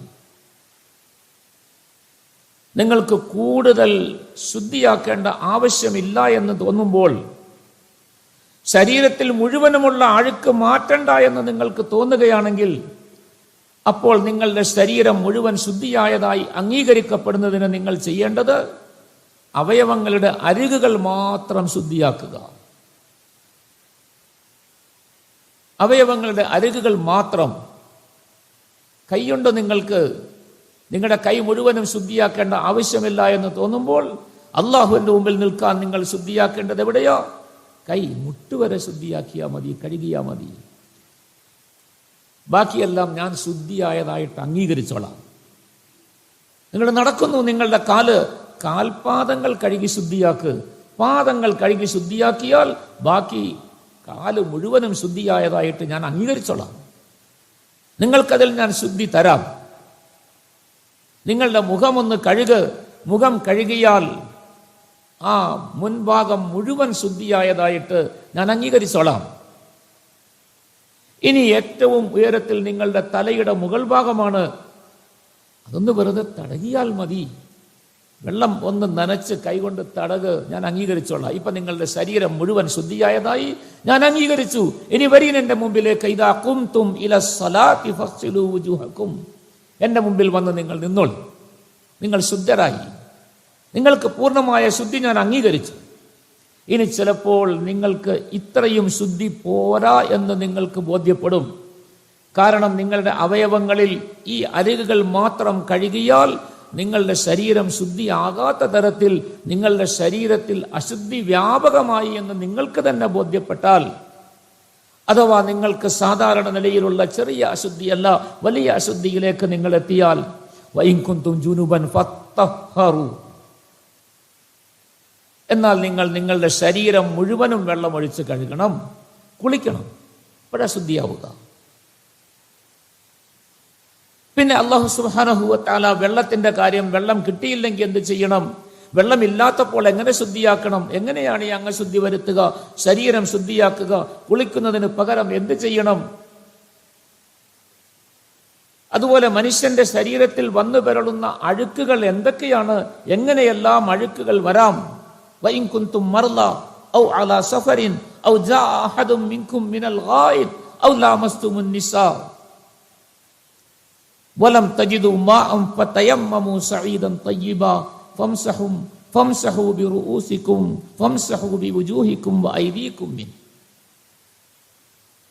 അല്ലാഹു സുബ്ഹാനഹു വ തആല വിവരിച്ചു തരുന്നു. ഇത് അല്ലാഹു പറയാണ്, മാ യുരീദുല്ലാഹു ലിയജഅല അലൈക്കും ഫിദ്ദീനി മിൻ ഹറജ്, മാ യുരീദുല്ലാഹു ലിയജഅല അലൈക്കും ഫിദ്ദീനി മിൻ ഹറജ്. അല്ലാഹു തആല ഈ കാര്യങ്ങൾ ചെയ്യാൻ പറഞ്ഞ്, കൈകാലുകളും മുഖവും കഴുകാൻ പറഞ്ഞ്, അല്ലെങ്കിൽ ശരീരം മുഴുവൻ ശുദ്ധിയാക്കി കുളിക്കാൻ പറഞ്ഞ് നിങ്ങളെ ബുദ്ധിമുട്ടിക്കാനും കഷ്ടപ്പെടുത്താനുമല്ല അല്ലാഹു വിചാരിച്ചത്. വലാകിൻ യുരീദു ലിയുതഹിറക്കും, നിങ്ങൾ എപ്പോഴും ശുദ്ധിയായിരിക്കണം. ഒരു മുഅ്മിൻ എല്ലാ സമയത്തും ശുദ്ധിയായവനായിരിക്കണം. ഒരു മുഅ്മിനായ ആണോ പെണ്ണോ ഒരിക്കലും ശുദ്ധിയാകാതെ കഴിഞ്ഞുകൂടരുത്, എപ്പോഴും ശുദ്ധിയുള്ളവനായിരിക്കണം. ഏതെങ്കിലും ഒരു മനുഷ്യൻ ശുദ്ധിയില്ലാതെ അവന് കുളി നിർബന്ധമായ അവസ്ഥയിൽ വീട്ടിൽ കഴിഞ്ഞുകൂടുന്നു, അവൻ താമസിപ്പിക്കുന്നു, കുളിച്ച് ശുദ്ധിയാക്കുന്നില്ല എങ്കിൽ അല്ലാഹുവിന്റെ റസൂൽ സല്ലല്ലാഹു അലൈഹി വസല്ലം പറഞ്ഞു, ആ വീട്ടിലേക്ക് അല്ലാഹുവിന്റെ റഹ്മത്തിന്റെ മലക്കുകൾ കടന്നു വരികയില്ല. മലക്കുകൾ മാറി നിൽക്കും, ഈ ശുദ്ധിയില്ലാത്തവരുടെ അടുക്കലേക്ക് വരികയില്ല. ഒരു മുഅ്മിൻ എപ്പോഴും ശുദ്ധിയുള്ളവനായിരിക്കണം. ഇതിനുള്ള നിയമങ്ങൾ അല്ലാഹു തആല പറഞ്ഞു തന്നു. നമസ്കാരത്തെക്കുറിച്ച് പറഞ്ഞു, നോമ്പിനെ കുറിച്ച് പറഞ്ഞു, സക്കാത്തിനെ കുറിച്ച് പറഞ്ഞു, ഹജ്ജിനെ കുറിച്ച് പറഞ്ഞു. ഇതെല്ലാം ഇബാദത്തുകളാണ്. ഇത് പഠിപ്പിക്കാൻ വേണ്ടി മാത്രമല്ല ഖുർആൻ അല്ലാഹു തആല അവതരിപ്പിച്ചത്. ലോകത്ത് മനുഷ്യൻ നേരിടുന്ന എല്ലാ മേഖലകളിലും എന്തെല്ലാമാണോ നേരായ മാർഗം, ആ നേരായ മാർഗം പഠിപ്പിക്കാൻ. ആരുടെയെങ്കിലും ഒരു മുതൽ നിനക്ക് വേണം, അല്ലാഹു സുബ്ഹാനഹു വ തആല നിയമം പറഞ്ഞു, വെറുതെ അങ്ങ് നിങ്ങൾ ആരുടെയും മുതലെടുത്ത് കളയരുത്, ആരുടെയും മുതൽ വെറുതെ എടുക്കരുത്. മുതലെടുക്കണമെങ്കിൽ ആരുടെ മുതലാണോ നിങ്ങൾ കൈക്കലാക്കുന്നത്, കരസ്ഥമാക്കാൻ ആഗ്രഹിക്കുന്നത്, അവന്റെ പൂർണ്ണ തൃപ്തിയോടുകൂടിയായിരിക്കണം. അപ്പോൾ അവൻ കച്ചവടക്കാരനാണെങ്കിൽ അവൻ്റെ അടുക്കൽ നിന്ന് വില കൊടുത്ത് പറഞ്ഞ് സമ്മതിച്ച് അവർ രണ്ടുപേർക്കും തൃപ്തിയായി ആ വിലയ്ക്ക് ആ സാധനം വാങ്ങിച്ച് ഉപയോഗിക്കണം. ഇല്ല അൻ തകൂന തിജാറതൻ അൻ തറാളിൻ മിൻകും. സാധനം വാങ്ങിക്കണമെങ്കിൽ രണ്ടുപേർക്കും തൃപ്തിയായിരിക്കണം. വിൽക്കുന്നവൻ, സാധനം വിൽക്കുന്നവൻ അവന് തൃപ്തിയാകണം, വാങ്ങുന്നവൻ അവന്റെ കാശ് കൊടുക്കാൻ അവനക്ക് തൃപ്തിയാകണം. ആർക്കും നിർബന്ധിതമായ നിലയിൽ ഒരു കച്ചവടവും നടത്താൻ പാടില്ല. അങ്ങനെ അനുവദനീയമല്ല അല്ലാഹു സുബ്ഹാനഹു വ തആല പറയുന്നു. വൈവാഹിക ജീവിതം അല്ലാഹു സുബ്ഹാനഹു വ തആല വ്യക്തമായ നിർദ്ദേശങ്ങൾ നൽകുന്നു. എങ്ങനെ വിവാഹം കഴിക്കണം, വിവാഹത്തിന്റെ നിബന്ധനകൾ എന്താണ്, ആരെയാണ് വിവാഹം കഴിക്കേണ്ടത്, എവിടെയാണ് വിവാഹം ആലോചിക്കേണ്ടത്, എങ്ങനെയാണ് വിവാഹം നടത്തേണ്ടത്, അല്ലാഹു തആല വിവരിക്കുന്നു. അൻകിഹുൽ അയാമ മിൻകും വസ്സാലിഹീന മിൻ ഇബാദികും വഇമാഇകും ഇൻ യകൂനു ഫുഖറാഅ യുഗ്നിഹിമുല്ലാഹു മിൻ ഫദ്ലി വല്ലാഹു വാസിഉൻ അലീം വആതുൻ നിസാഅ സദഖാതിഹിന്ന നിഹ്ല ഫഇൻ തിബ്ന ലക്കും അൻ ശൈഇൻ മിൻഹു നഫ്സൻ ഫകുലൂഹു ഹനീഅൻ മരീഅ. അല്ലാഹു പറയുന്നു, വിവാഹം നടത്തുമ്പോൾ ഇന്ന് നിങ്ങളുടെ നാട്ടു നടപ്പല്ല അവിടെ വേണ്ടത്. ഞാനൊരു നിയമം വെച്ചിട്ടുണ്ട്, ആ നിയമം അംഗീകരിക്കുക. ആരാണോ വിവാഹം കഴിക്കാൻ ആഗ്രഹിക്കുന്ന പുരുഷൻ, ആരാണോ വിവാഹിതനാകുന്ന പുരുഷൻ, വിവാഹം ആഗ്രഹിക്കുന്നവൻ ആരാണോ, അവൻ അധ്വാനിച്ച് ജോലി ചെയ്ത് സമ്പാദിച്ച് പണമുണ്ടാക്കി ആ പണത്തിന്റെ ഒരു ഭാഗം താൻ വിവാഹം കഴിക്കാൻ ആഗ്രഹിക്കുന്ന, അന്വേഷിച്ച് തീരുമാനിച്ച് വെച്ചിരിക്കുന്ന ആ വധുവിന് വിവാഹ മൂല്യമായി മഹറായി കൊടുത്ത് വിവാഹം കഴിക്കണം. അത് കൊടുക്കുന്നതിൽ നിന്റെ മനസ്സിൽ ഒരു ബുദ്ധിമുട്ടും വൈമനസ്യവും ഉണ്ടാകാൻ പാടില്ല. സന്തോഷത്തോടെ കൊടുക്കണം. അങ്ങനെയാണ് വിവാഹം ചെയ്യേണ്ടത്. നമ്മുടെ നാട്ടിൽ നടപ്പെന്തോ വിവാഹം ചെയ്യാൻ ആലോചിച്ചാൽ പെണ്ണെന്ത് കൊണ്ടുവരുമെന്നാണ് ചോദിക്കുന്നത്. എന്നൊരു ചോദ്യം തന്നെ ആയിപ്പോയി. എന്താണ് വിവാഹം ആലോചിക്കുമ്പോൾ തന്നെ എന്താണ് ഡിമാൻഡ് എന്ന്. എന്താ ഡിമാൻഡ്? പെണ്ണിനോട് എന്ത് ഡിമാൻഡ് പറയാനാ? പെണ്ണിവന്റെ ആവശ്യത്തിന് വേണ്ടി ഇവന്റെ വീട്ടിലേക്ക് വരുമ്പോൾ നീ അതുകൊണ്ടുവാ, ഇതുകൊണ്ടുവാ, എനിക്ക് അത് വേണം, ഇത് വേണം, ഇത്ര കാശ് വേണം, ഇത്ര ബിൽഡിംഗ് വേണം, ഇത്ര സ്വർണം വേണം, എല്ലാം പറയാൻ എന്താണ് അവകാശം? എന്താണ് ചോദിക്കുന്നത്? അള്ളാഹു പറയുന്നു, ചോദിക്കാൻ നിനക്ക് അവകാശമില്ല, കൊടുക്കേണ്ടവനാണ് നീ. ഇസ്ലാമിന്റെ രീതിയല്ല അത്. അലി ഇബ്നു അബി താലിബ് കറമല്ലാഹു വജ്ഹ മദീനയിൽ മസ്ജിദുൻ നബവിയിലേക്ക് നബി സല്ലല്ലാഹു അലൈഹി വസല്ലം തങ്ങൾ സഹാബാക്കളോടൊപ്പം ഇരിക്കുമ്പോൾ കടന്നു വരുന്നു. സല്ലല്ലാഹു അലൈഹി വസല്ലം തങ്ങൾ വിളിച്ച് ചോദിച്ചു, അലിയെ, നീ ഫാത്തിമയെ കുറിച്ച് വിവാഹാലോചന നടത്താനാണോ ഇങ്ങോട്ട് വരുന്നത് എന്ന് ചോദിച്ചു. സല്ലല്ലാഹു അലൈഹി വസല്ലം തങ്ങൾക്ക് അങ്ങനെ ചില കാര്യങ്ങൾ നേരത്തെ തന്നെ ബോധ്യപ്പെടുകയും അറിയുകയും ചെയ്യാം. അള്ളാഹു അറിയിച്ചു കൊടുക്കും. തങ്ങൾ ചോദിച്ചു, അലിയെ, നീ ഫാത്തിമയുടെ വിവാഹം ആലോചിക്കാനാണോ ഇങ്ങോട്ട് കടന്നു വന്നത്? അലി റളിയല്ലാഹു അൻഹു സമ്മതം പറഞ്ഞു. അതെ, ഞാൻ അതിനു വേണ്ടിയാണ് വന്നത്. സല്ലല്ലാഹു അലൈഹി വസല്ലം തങ്ങളുടെ അടുത്ത ചോദ്യം, നമ്മളാണെങ്കിൽ എന്ത് വേണം? എൻ്റെ അടുക്കൽ ഇപ്പോൾ ഒന്നുമില്ലല്ലോ, ഇത്രയേ ഉള്ളൂ, അതൊക്കെ തരാം, അത് മതിയാകുമോ? നിനക്ക് എന്തൊക്കെയാണ് ഡിമാൻഡ് ഉള്ളത്? ഇതൊക്കെ ചോദിക്കും നമ്മൾ ആലോചന വന്നാൽ. നബി സല്ലല്ലാഹു അലൈഹി വസല്ലം തങ്ങൾ ചോദിച്ചു അലി റളിയല്ലാഹു അൻഹുവിനോട്, എന്താണ് നീ മഹർ കൊടുക്കാൻ നിന്റെ കൈവശമുള്ളത്? മഹർ കൊടുക്കാൻ എന്താ കൈവശമുള്ളത്? ആർക്ക്? ഫാത്തിമത്തു സഹ്റ. നബി സല്ലല്ലാഹു അലൈഹി വസല്ലം തങ്ങളുടെ കരളിന്റെ കഷ്ണം. ആ ഫാത്തിമയെ വിവാഹം ചെയ്യാൻ എന്താണ് മഹർ കൊടുക്കാനുള്ളത്? അലി റളിയല്ലാഹു എന്ന് പറഞ്ഞു, എന്റെ കയ്യിൽ മഹർ കൊടുക്കാൻ ഒന്നുമില്ല. സല്ലല്ലാഹു അലൈഹി വസല്ലം തങ്ങളുടെ അടുത്ത ചോദ്യം, ഇന്ന സ്ഥലത്ത് സമരത്തിന് യുദ്ധത്തിന് പോയി തിരിച്ചു വന്നപ്പോൾ അവിടെ നിന്നും കിട്ടിയ സമ്പത്തുകളുടെ കൂട്ടത്തിൽ നിനക്കൊരു വിഹിതം ഞാൻ തന്നായിരുന്നല്ലോ, ചില സാധനങ്ങൾ, ആ സാധനങ്ങൾ എവിടെ? അലി റളിയല്ലാഹു എന്ന് പറഞ്ഞു, എൻ്റെ കയ്യിലുണ്ട്, മാർക്കറ്റിൽ കൊണ്ടുപോയി വിറ്റിട്ട് അതിൻ്റെ വില വാങ്ങിച്ചുകൊണ്ട് വരാൻ പറഞ്ഞു മഹറായിട്ട്. അലി റളിയല്ലാഹു അൻഹു കൊണ്ടുപോയി വിറ്റു കിട്ടിയ 500 വെള്ളി നാണയം കൊണ്ടുവന്ന് നബി സല്ലല്ലാഹു അലൈഹി വസല്ലം തങ്ങളെ ഏൽപ്പിക്കുന്നു മഹറായിട്ട്. വിവാഹം നടന്നു. വിവാഹം നടന്നു കഴിഞ്ഞാൽ പിന്നെ അടുത്ത ജോലി എന്താ? വരന്റെ ഭാഗത്ത് നിന്ന് കൂട്ടുകാരെയും സ്നേഹിതന്മാരെയും ഒക്കെ വിളിച്ച് സദ്യ നടത്തുക, വലീമ. വലീമയ്ക്ക് പണം വേണ്ടേ? ഇപ്പോഴാണെങ്കിൽ പ്രയാസമൊന്നുമില്ല, കാരണം വലീമയ്ക്കുള്ള പണവും കൂടെ ചേർത്താണ് പെണ്ണിനോട് അച്ചാരം വാങ്ങിക്കുന്നത്. അതുകൊണ്ട് വലിയ പ്രയാസമൊന്നുമില്ല. എത്ര വലിയ വലീമ നടത്തണമോ അത്ര കൂടുതൽ. വലീമ മാത്രമാണോ? ഇവിടെ നിന്ന് കുറെ ആളുകളെ അങ്ങ് കൊണ്ടുപോയി കൊടുത്ത് അവർക്ക് ആഹാരം കൊടുത്ത് തൃപ്തിയാക്കി വിടുക എന്നുള്ള ബാധ്യതയും കൂടെ പെണ്ണിനാണ്, പെണ്ണിന്റെ പിതാവിനാണ്. വലീമ നടത്തണം, മാർഗമില്ല. അലി റളിയല്ലാഹു അൻഹു 2 ഒട്ടകമുണ്ടായിരുന്നു. ഒരു കൂട്ടുകാരനെ വിളിച്ചിട്ട് പറഞ്ഞു, നമുക്ക് കാട്ടിൽ പോയി തട്ടാന്മാർ പൊന്നൊരുക്കാൻ ഉപയോഗിക്കുന്ന ഒരു പുല്ലുണ്ട്, ആ പുല്ല് കുറച്ച് വെട്ടിക്കൊണ്ടുവന്ന് വിറ്റ് എനിക്കെൻ്റെ വിവാഹത്തിൻ്റെ വലീമ സദ്യ നടത്തണം, അതിന് സഹായമാകാൻ കാശൊന്നുമില്ല, നീയും കൂടെ ഒന്ന് കൂട്ടത്തീവ, നമുക്ക് 2 പേർക്കും കൂടി പോയി പുല്ല് വെട്ടിക്കൊണ്ടുവന്ന് വിറ്റ് നിനക്കും കാശ് കിട്ടും, എനിക്ക് കിട്ടുന്നത് കൊണ്ട് വലീമ നടത്താം. അലി ഇബ്നു അബി താലിബ് കറമല്ലാഹു വജ്ഹ. ആരാണ് അലി റളിയല്ലാഹു അൻഹു? ആരാണ് ഫാത്തിമത്തു സഹ്റ? ഫാത്തിമത്തു സഹ്റ ആരാണ്? സയ്യിദത്തു നിസാഇ അഹ്ലിൽ ജന്നത്തി ഫാത്തിമ. സയ്യിദത്തു നിസാഇ അഹ്ലിൽ ജന്നത്തി ഫാത്തിമ. ഫാത്തിമ സ്വർഗവാസികളായ മുഴുവൻ സ്ത്രീകളുടെയും നേതാവാണ്. സ്ത്രീകൾക്ക് സ്വർഗത്തിൽ കടക്കണമെങ്കിൽ ആദ്യം ഫാത്തിമ മുന്നിൽ കടക്കണം, അതിനുശേഷമാണ് ബാക്കിയുള്ളവർ സ്വർഗത്തിൽ കടക്കുക. അങ്ങനത്തെ സ്വർഗ സ്ത്രീകളുടെ മുഴുവൻ നേതാവായ ഫാത്തിമത്തു സഹ്റ അലി റളിയല്ലാഹു അൻഹു ആരാണ്?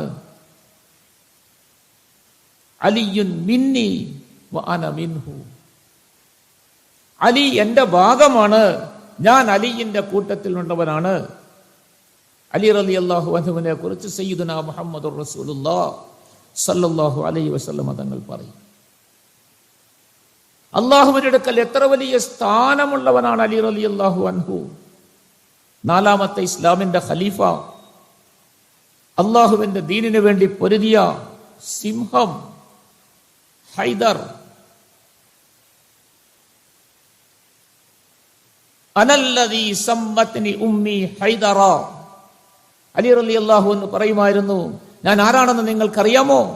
അള്ളാഹുവിന്റെ പരിശുദ്ധമായ ദീനിനെ ലോകത്ത് നിലനിർത്താൻ വേണ്ടി ജീവാർപ്പണം ചെയ്യാൻ, അതിന്റെ പിന്നിൽ വരുന്ന എന്ത് ത്യാഗങ്ങളും സഹിക്കാൻ സന്നദ്ധനായി നിലകൊള്ളുന്നവനാണ് ഞാൻ. അതിനുവേണ്ടി ഞാൻ ജനിച്ചപ്പോഴേ എന്റെ മാതാവ് എനിക്ക് പുലി എന്നാണ് പേരിട്ടിരിക്കുന്നത്. അനല്ലദീ സമ്മത്നി ഉമ്മി ഹൈദറ. അലിയുൻ കറമല്ലാഹു വജ്ഹുഹു. അദ്ദേഹമാണ് വിവാഹത്തിന്റെ സദ്യ നടത്താൻ കാശില്ലാതെ കാട്ടിൽ പോയി പുല്ല് വെട്ടിക്കൊണ്ടുവന്ന് വിറ്റ് ആ കാശ് വാങ്ങിച്ച് കാശ് കൊണ്ട് സദ്യ നടത്താൻ തയ്യാറാകുന്നത്. അങ്ങനെ സദ്യ നടത്താൻ ഇല്ലെങ്കിൽ ഉണ്ടാക്കി പണിയെടുത്ത് അധ്വാനിച്ചു കൊണ്ടുവന്ന് ചെയ്യണം. ഇസ്ലാമിന്റെ നിയമം അതാണ്, ഇസ്ലാമിന്റെ രീതി അതാണ്. വിവാഹത്തിന്റെ വിഷയത്തിൽ ഇങ്ങനെ എത്രയോ മാതൃകകൾ നമുക്ക് കണ്ടെത്താൻ കഴിയും. ഇതാണ് അല്ലാഹു തആല പരിശുദ്ധമായ ഖുർആനിൽ പറയുന്നത്. ഖുർആൻ നിർദ്ദേശിക്കുന്നത് ഇതാണ് നേർവഴി കാണിച്ചു തരുന്നത്. ഇതിൽ മാത്രമാണോ എന്തെല്ലാം കാര്യങ്ങളിൽ മനുഷ്യരോട് എങ്ങനെ പെരുമാറണം, എന്തായിരിക്കണം നമ്മളുടെ സ്വഭാവം. ഒരിക്കൽ അബൂദറുൽ ഗിഫാരി റളിയല്ലാഹു അൻഹു തന്റെ ഭൃത്യനോട് എന്തോ ഒരു കാര്യം പറഞ്ഞു, ജോലി പറഞ്ഞപ്പോൾ അത് പൂർത്തിയാക്കി ചെയ്തില്ല. ചെയ്യാത്തതിന്റെ പേരിൽ അബൂദറുൽ ഗിഫാരി റളിയല്ലാഹു അൻഹു ഭൃത്യനെ ചീത്ത വിളിച്ചപ്പോൾ ഉമ്മയെ ചേർത്ത് ചീത്ത പറഞ്ഞു. നബി സല്ലല്ലാഹു അലൈഹി വസല്ലമ തങ്ങളുടെ മുമ്പിൽ ഈ വിവരം വരുന്നു. അബൂദറുൽ ഗിഫാരിയെ നബി സല്ലല്ലാഹു അലൈഹി വസല്ലമ തങ്ങൾ വിളിച്ചിട്ട് തന്റെ ഭൃത്യനോട് ചീത്ത പറഞ്ഞപ്പോൾ അവന്റെ ഉമ്മയെ ചേർത്ത് ചീത്ത പറഞ്ഞതുകൊണ്ട് നബി സല്ലല്ലാഹു അലൈഹി വസല്ലമ തങ്ങൾ അബൂദറുൽ ഗിഫാരിയോട് ചോദിച്ചു, അബൂദർ അയ്യർതഹു ബി ഉമ്മിഹി, നീ അവന്റെ ഉമ്മയെ ചേർത്ത് ചീത്ത പറഞ്ഞു? ഇത്രയും വലിയ കടുപ്പം.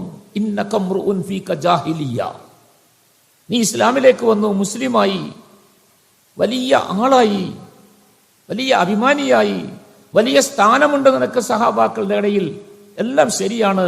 പക്ഷേ നീ ചെയ്ത പ്രവർത്തനം ഇസ്ലാമിലുള്ളതല്ല.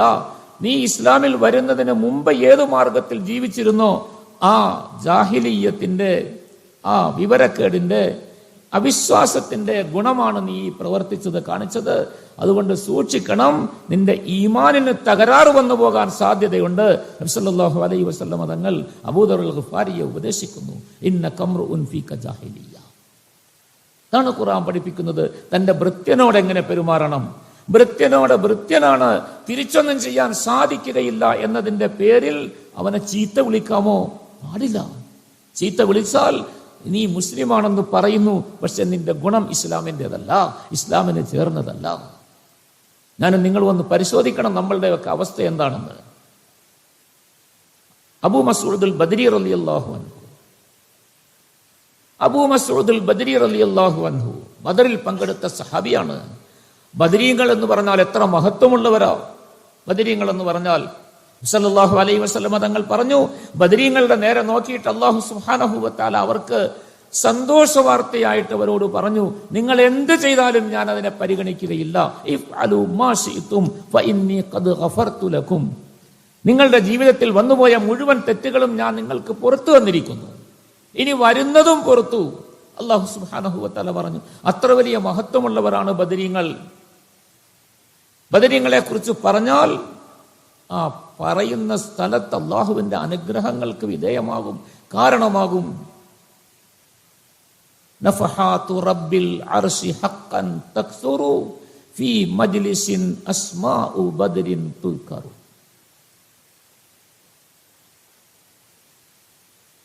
റിളാഉ റബ്ബിയ അൻ സദാതിനൽ കുബറാ അൻ ശുഹദാ അർളി ബദ്രിൻ അദ്ദ റംലി സറാ. ഇതൊരു മഹത്വമാണ് ബദരീങ്ങൾക്ക്. അങ്ങനത്തെ ബദറിൽ പങ്കെടുത്ത അബൂ മസ്ഊദ് അൽ ബദരി റളിയല്ലാഹു അൻഹു ഒരു ദിവസം തന്റെ ഭൃത്യനെ അടിച്ചു. നബി സല്ലല്ലാഹു അലൈഹി വസല്ലം തങ്ങൾ പുറകിൽ നിന്ന് വരികയായിരുന്നു. അടി തീർന്നതും നബി സല്ലല്ലാഹു അലൈഹി വസല്ലം പുറകിൽ നിന്ന് വിളിച്ചു, "ഏലം അബാ മസ്ഊദ് ലല്ലാഹു അഖ്ദറു അലൈക മിൻക അലൈഹി." അബൂ മസ്ഊദ് റളിയല്ലാഹു അൻഹു പേടിച്ചു പോയി. പുറകിൽ നിന്ന് നബി സല്ലല്ലാഹു അലൈഹി വസല്ലം ഒച്ചയ്ക്ക് വിളിക്കുന്നു, "ഏലം അബാ മസ്ഊദ്, അബൂ മസ്ഊദ്, ഓർത്തോളണം, ശ്രദ്ധിച്ച് നീ കേൾക്കണം ഞാൻ പറയുന്നത്. നിന്റെ ഭൃത്യനാണ്, നിനക്ക് അധികാരമുണ്ട്, നീ വിലയ്ക്ക് വാങ്ങിയവനാണ്, നിന്റെ ജോലിക്കാരനാണ്, നിന്നോട് തിരിച്ചൊന്നും ചെയ്യാനും പ്രതികാരം ചെയ്യാനും സാധിക്കുകയില്ല എന്ന പേരിലല്ലേ നീ അവനെ അടിച്ചത്. പക്ഷേ നിനക്ക് അവനോട് കഴിവുണ്ട്, അധികാരമുണ്ട്, ശക്തിയുണ്ട്. എന്നാൽ അവന്റെ മേൽ നിനക്കുള്ള കഴിവിനേക്കാൾ നിന്റെ മേൽ കഴിവുള്ള മറ്റൊരാളുണ്ട്, മറ്റൊരുത്തനുണ്ട്. അവൻ നിന്നെ വീക്ഷിച്ചു കൊണ്ടിരിക്കുകയാണ്. ലല്ലാഹു അഖ്ദറു അലൈക, അല്ലാഹ് നിന്റെ മേൽ കഴിവുള്ളവനാണ്, അല്ലാഹ് നിന്നെ വിടൂല. സല്ലല്ലാഹു അലൈഹി വസല്ലം തങ്ങൾ എങ്ങനെയായിരിക്കണം പെരുമാറ്റം? ഇത് സാധാരണക്കാരായ തന്റെ കീഴിലുള്ള താൻ വിലയ്ക്ക് വാങ്ങിച്ച അടിമകളോടുള്ള പെരുമാറ്റത്തെ കുറിച്ചാണ് ഇസ്ലാമി നിർദ്ദേശം നൽകുന്നത്. ഇതാണ് നേരായ പാത. അപ്പൊ പിന്നെ ബാക്കിയുള്ള ആളുകളോട് എങ്ങനെ പെരുമാറണം ഇസ്ലാം പഠിപ്പിക്കുന്നു. ആരെയും ആക്ഷേപിക്കരുത്, ആരെയും കുറ്റം പറയരുത്, ആരെയും മോശമായ വാക്കുകൾ പ്രയോഗിച്ച് വിളിക്കരുത് എന്നല്ല ഖുർആൻ വളരെ സ്പഷ്ടമായിട്ട് പറയുന്നു. ഏതെങ്കിലും ഒരാൾക്ക് നാട്ടിൽ അറിയുന്ന ഒരു ഇരട്ട പേരുണ്ട്, പക്ഷെ അത് എന്തെങ്കിലും ഒരു മോശമായ നിലയിൽ അറിയിക്കുന്നതാണ്. അത് കേൾക്കുന്നത് അയാൾക്ക് ഇഷ്ടമല്ല എങ്കിൽ ആ പേര് പോലും വിളിക്കരുത്. വലാ തനാബസു ബിൽ അൽഖാബ് ബിസൽ ഇസ്മുൽ ഫുസൂഖു ബഅദൽ ഈമാൻ. അല്ലാഹു സുബ്ഹാനഹു വ തആല പറയുന്നു, നിന്റെ ഒരു സഹോദരൻ, അവനെ നാട്ടുകാർ ആരെങ്കിലും ഒക്കെ പറഞ്ഞവർ ഇരട്ട പേരുണ്ട്, പക്ഷെ അതവനക്ക് ഇഷ്ടമല്ല, എപ്പോഴോ അങ്ങനെ വീണുപോയതാണ് എന്തോ കാര്യം ചെയ്തതിന്റെ പേരിൽ. അങ്ങനത്തെ ഒരു ഇരട്ടപ്പേര് ഇന്നവനക്കത് വിളിക്കുന്നത് ഇഷ്ടമല്ല എങ്കിൽ ആ പേരവനെ വിളിക്കരുത്. വിളിച്ചാൽ നീ മുഅ്മിനായതിന് ശേഷം ചെയ്യുന്ന ഏറ്റവും മോശമായ പ്രവൃത്തിയായിട്ട് മാറും എന്നല്ല. വമല്ലം യതുബ് ഫഉലൈക ഹുമുൽ ളാലിമൂൻ. അല്ലാഹു പറയുന്നു, നീ അതിൽ നിന്ന് തൗബ ചെയ്ത് മടങ്ങിയില്ലെങ്കിൽ, അല്ലാഹുവിനോട് പശ്ചാത്തപിച്ച് മടങ്ങിയില്ലെങ്കിൽ നിന്നെ അക്രമികളുടെ കൂട്ടത്തിൽ, നിഷേധികളുടെ കൂട്ടത്തിൽ അല്ലാഹു എഴുതിക്കളയും. നിന്റെ പേര് അക്രമികളുടെ, നിഷേധികളുടെ ലിസ്റ്റിലായിരിക്കും വരിക എന്ന് ഖുർആൻ നിർദ്ദേശിക്കുന്നു. ഇങ്ങനെ മനുഷ്യനെ നേരായ വഴി എല്ലാ കാര്യങ്ങളിലും, അവന്റെ ജീവിതത്തിന്റെ മുഴുവൻ ചലനങ്ങളിലും നേരായ വഴി പഠിപ്പിക്കുന്നു, എല്ലാ കാര്യങ്ങളിലും. അതിനാണ് പരിശുദ്ധമായ ഖുർആൻ അല്ലാഹു സുബ്ഹാനഹു വ തആല ഇറക്കിയത്. അതാണ് ഖുർആൻ ഹുദൽ ലിന്നാസ്, ആളുകൾക്ക് നേർവഴി കാണിച്ചു കൊടുക്കുക. സയ്യിദുനാ ഉമർ ഇബ്നുൽ ഖത്താബ് റളിയല്ലാഹു അൻഹു ഒരു കാലത്ത് ധിക്കാരിയായിരുന്നു. നബി സല്ലല്ലാഹു അലൈഹി വസല്ലം തങ്ങളുടെ തലയെടുക്കാൻ വേണ്ടി വാളും ഊരിപ്പിടിച്ച് വീട്ടിൽ നിന്ന് വന്നയാളാണ്. വീട്ടിൽ നിന്നിറങ്ങി ഊരിപ്പിടിച്ച വാളുമായിട്ട് എങ്ങോട്ടാ ഉമറെ പോകുന്നത്? മുഹമ്മദ് സല്ലല്ലാഹു അലൈഹി വസല്ലമിന്റെ തലയെടുക്കാൻ. കാരണം എന്താ? തലേ ദിവസം മക്കയിലെ നേതാക്കന്മാരെല്ലാം കൂടി ആലോചിച്ചവർ പരസ്പരം തീരുമാനിച്ചു, ആരാണോ മുഹമ്മദിന്റെ തലയെടുത്ത് കൊണ്ടുവരുന്നത് അവർക്ക് ഇത്ര ഒട്ടകം സമ്മാനമായി കൊടുക്കാമെന്ന്. ആരാണിതിന് തയ്യാർ? അന്ന് വലിയ ശക്തനും വലിയ ധീരനുമായിരുന്നു. അങ്ങനെ ധീരനായിരുന്ന ഉമർ തന്നെ ഏറ്റെടുത്തു, ഞാനത് ചെയ്യാം. സമ്മാനം വാങ്ങാൻ വേണ്ടി രാവിലെ വീട്ടിൽ നിന്ന് ഒരുങ്ങി തയ്യാറായി വലിയ വാളുമായിട്ട് ഇറങ്ങുന്നു. വഴിയിൽ വെച്ച് തന്റെ സഹോദരിയുടെ വീട്ടിൽ പോയി. സഹോദരി അവിടെ ഇരുന്ന് ഖുർആൻ ഓതുന്നത് കേട്ട് സഹോദരിയുമായി വഴക്കുണ്ടാക്കി. സഹോദരിയെ അടിച്ചു, മുഖത്ത് നിന്ന് രക്തം വന്നു. സഹോദരി തിരിഞ്ഞു നിന്നു. ഉമറിന്റെ സഹോദരിയല്ലേ, ഞാനും നിന്റെ സഹോദരി തന്നെയാണ്, എന്നാ നീ അടിക്ക് കാണാമെന്ന് പറഞ്ഞ് ഉമറിന്റെ സഹോദരി ഉമറിന്റെ സ്വഭാവം തന്നെ കാണിച്ചു. തിരിഞ്ഞു നിന്നു. തിരിഞ്ഞു നിന്നപ്പോൾ ഉമർ തണുത്തു. അങ്ങനെയാണല്ലോ, ആങ്ങളെയും പെങ്ങളും കൂടെ വഴക്കുകൂടി പെങ്ങന്മാര് തിരിഞ്ഞു നിൽക്കുമ്പോൾ ആങ്ങളമാർ തന്നെ തണുക്കും. പിന്നെ അതിനപ്പുറം ചെയ്യാൻ പറ്റൂലല്ലോ. ദേഷ്യത്തിലോ പെട്ടെന്നോ എന്തെങ്കിലും ചെയ്യും, അതിനപ്പുറത്തേക്ക് ചെയ്യാൻ സാധിക്കുകയില്ല. ഉമർ തളർന്നു. തളർന്നപ്പോൾ ഉമറിനോട് പറഞ്ഞു, നീ എന്താ ഉമറെ ഉദ്ദേശിക്കുന്നത്? എന്താ നിന്റെ ഉദ്ദേശം? ഞാൻ വീട്ടിൽ നിന്ന് വാളുമായിട്ട് വന്നത് മുഹമ്മദിന്റെ തലയെടുക്കാൻ സല്ലല്ലാഹു അലൈഹി വസല്ലം. സംസാരിച്ചു. പെങ്ങളുമായിട്ട് സംസാരിക്കുന്നതിനിടയിൽ ഉമറിന്റെ കയ്യിൽ ഒരു കടലാസിന്റെ കഷ്ണം കിട്ടി, അവിടെ താഴെ വീണ് കിടന്നത്. ഉമറിന്റെ കയ്യിൽ ഈ കടലാസിന്റെ കഷ്ണം കിട്ടിയപ്പോൾ എടുത്ത് നോക്കി, വായിച്ചു. എന്താ? ഖുർആനിന്റെ ആയത്ത്. ഖുർആൻ ഉമറിനോട് മുഖത്ത് നോക്കി സംസാരിക്കുന്നു. ഉമറെ, നിന്റെ ധിക്കാരവും അഹങ്കാരവും എവിടം വരെ നീ ചെലവാക്കും? നീ എന്താ വിചാരിച്ചത്? നിന്റെ മേളിൽ ആരുമില്ലെന്നോ? നിന്നെ നിയന്ത്രിക്കാനും കീഴ്പ്പെടുത്താനും നിന്റെ ശക്തി മുഴുവൻ ഇല്ലാതാക്കാനും നിന്റെ മേൽ അധികാരം ഭരിക്കാനും കഴിവുള്ളവൻ ആരുമില്ലെന്നാണ് ഉമറെ നീ വിചാരിച്ചത്? ഉമറെ, അനല്ലാ ഇന്നനി അനല്ലാ ലാ ഇലാഹ ഇല്ലാ അന ഫഅ്ബുദ്നി വഅഖിമിസ് സ്വലാത ലിദിക്രി. ഉമറെ, മനസ്സിലാക്കിക്കൊള്ളണം, നിന്റെ ശക്തിയും നിന്റെ ധിക്കാരവും നിന്റെ അഹങ്കാരവും ഒന്നും ഇവിടെ പ്രയോജനപ്പെടുകയില്ല. അത് നടപ്പിലാക്കാൻ നിന്നെ കൊണ്ട് കഴിയുകയില്ല. നിന്നെ തടയാൻ നിന്നെക്കാൾ ശക്തനായവനുണ്ട്. ആരെന്നറിയുമോ? ഇന്നനി അനല്ലാ, ഞാനുണ്ട്, അല്ലാഹുവായ ഞാൻ. ഉമറിനോട് ഖുർആൻ സംസാരിക്കുന്നു. ഉമറിന്റെ കാലുകൾ വിറയ്ക്കാൻ തുടങ്ങി. ഉമറിന്റെ മനസ്സെല്ലാം അങ്ങ് തണുത്തുപോയി. ഉമറിന്റെ കൈകൾ പൊങ്ങാതെയായി. ഉമറിന്റെ കയ്യിൽ വാള് ഊരിപ്പിടിക്കാൻ സാധിക്കാതെയായി. ഉമർ വാള് ഉറയിലേക്ക് ഇട്ടു. എന്താ? ഖുർആൻ ഉമറിനോട് സംസാരിക്കുന്നു, കാര്യം പറയുന്നു. അല്ലാഹു സുബ്ഹാനഹു വ തആല സൂറത്ത് താഹ, പരിശുദ്ധമായ സൂറത്ത് അവതരിപ്പിച്ചതിന്റെ കഷ്ണങ്ങൾ അവർ പഠിച്ചുകൊണ്ടിരിക്കുകയായിരുന്നു. അതിന്റെ എഴുതപ്പെട്ട കടലാസാണ് കിട്ടിയത്. താഹ മാ അൻസൽനാ അലൈക്കൽ ഖുർആന ലിതസ്ഖാ ഇല്ലാ തദ്കിറതൻ ലിമൻ യഖ്ശാ തൻസീലൻ മിമ്മൻ ഖലഖൽ അർള വസ്സമാവാതിൽ ഉലാ അർറഹ്മാനു അലൽ അർശി ഇസ്തവാ ലഹു മാ ഫിസ് സമാവാതി വമാ ഫിൽ അർളി വമാ ബൈനഹുമാ വമാ തഹ്ത സറാ. തുടർന്ന് ഉമർ വായിക്കുമ്പോൾ ഉമറിനോട് ഖുർആൻ പറയുകയാണ്, ഉമറെ, കളിക്കണ്ട, ഒരുപാട് നിന്റെ അഹങ്കാരമൊന്നും ഇവിടെ ചെലവാകുകയില്ല. ഞാൻ ആരാന്നറിയാമോ? ഇന്നനി അനല്ലാ, അള്ളാഹുവിന്റെ ഭാഗത്തു നിന്നുള്ള കൽപ്പന ഉമറിന്റെ നേരെ. ഉമർ ആകെ വരണ്ടുപോയി. ഉറയിലേക്ക് വാളിട്ടു. എന്നിട്ട് പറഞ്ഞു, എന്നെ പെട്ടെന്ന് മുഹമ്മദ് സല്ലല്ലാഹു അലൈഹി വസല്ലമയുടെ സന്നിധിയിൽ എത്തിക്കുക. എവിടെയാണ് മുഹമ്മദ് സല്ലല്ലാഹു അലൈഹി വസല്ലം ഉള്ളത്? വേഗത്തിൽ അങ്ങോട്ട് ചെന്നു. സല്ലല്ലാഹു അലൈഹി വസല്ലമ തങ്ങളും ചില സഹാബാക്കളും ഒരു വീട്ടിൽ ഇരിക്കുകയാണ്. അന്നാരും സഹായിക്കാനില്ല, ആരും കൂട്ടത്തിൽ കൂടാനില്ല. വളരെ കുറഞ്ഞ ആളുകൾ. അവരെ ഈ ശത്രുക്കൾ മുഴുവൻ ഭീഷണിപ്പെടുത്തി, ഭയപ്പെടുത്തി, ആക്രമിച്ച് അവർക്ക് പുറത്തിറങ്ങാൻ നിവൃത്തിയില്ലാതെ ഇരിക്കുന്നു. അങ്ങോട്ട് കടന്നു ചെല്ലുകയാണ് ഉമർ ഇബ്നുൽ ഖത്താബ്. കൂടെ ഇരുന്ന സഹാബാക്കൾ പറഞ്ഞു, അല്ലാഹുവിന്റെ തിരുദൂതരെ, ദാ ഉമർ വരുന്നു. ഉമർ വന്നാൽ ഇരിക്കുന്ന ആളുകളെ മുഴുവൻ ആക്രമിക്കും, ഉപദ്രവിക്കും. സഹാബാക്കൾക്ക് ഭയമാണ് ഉമറിനെ കുറിച്ച്.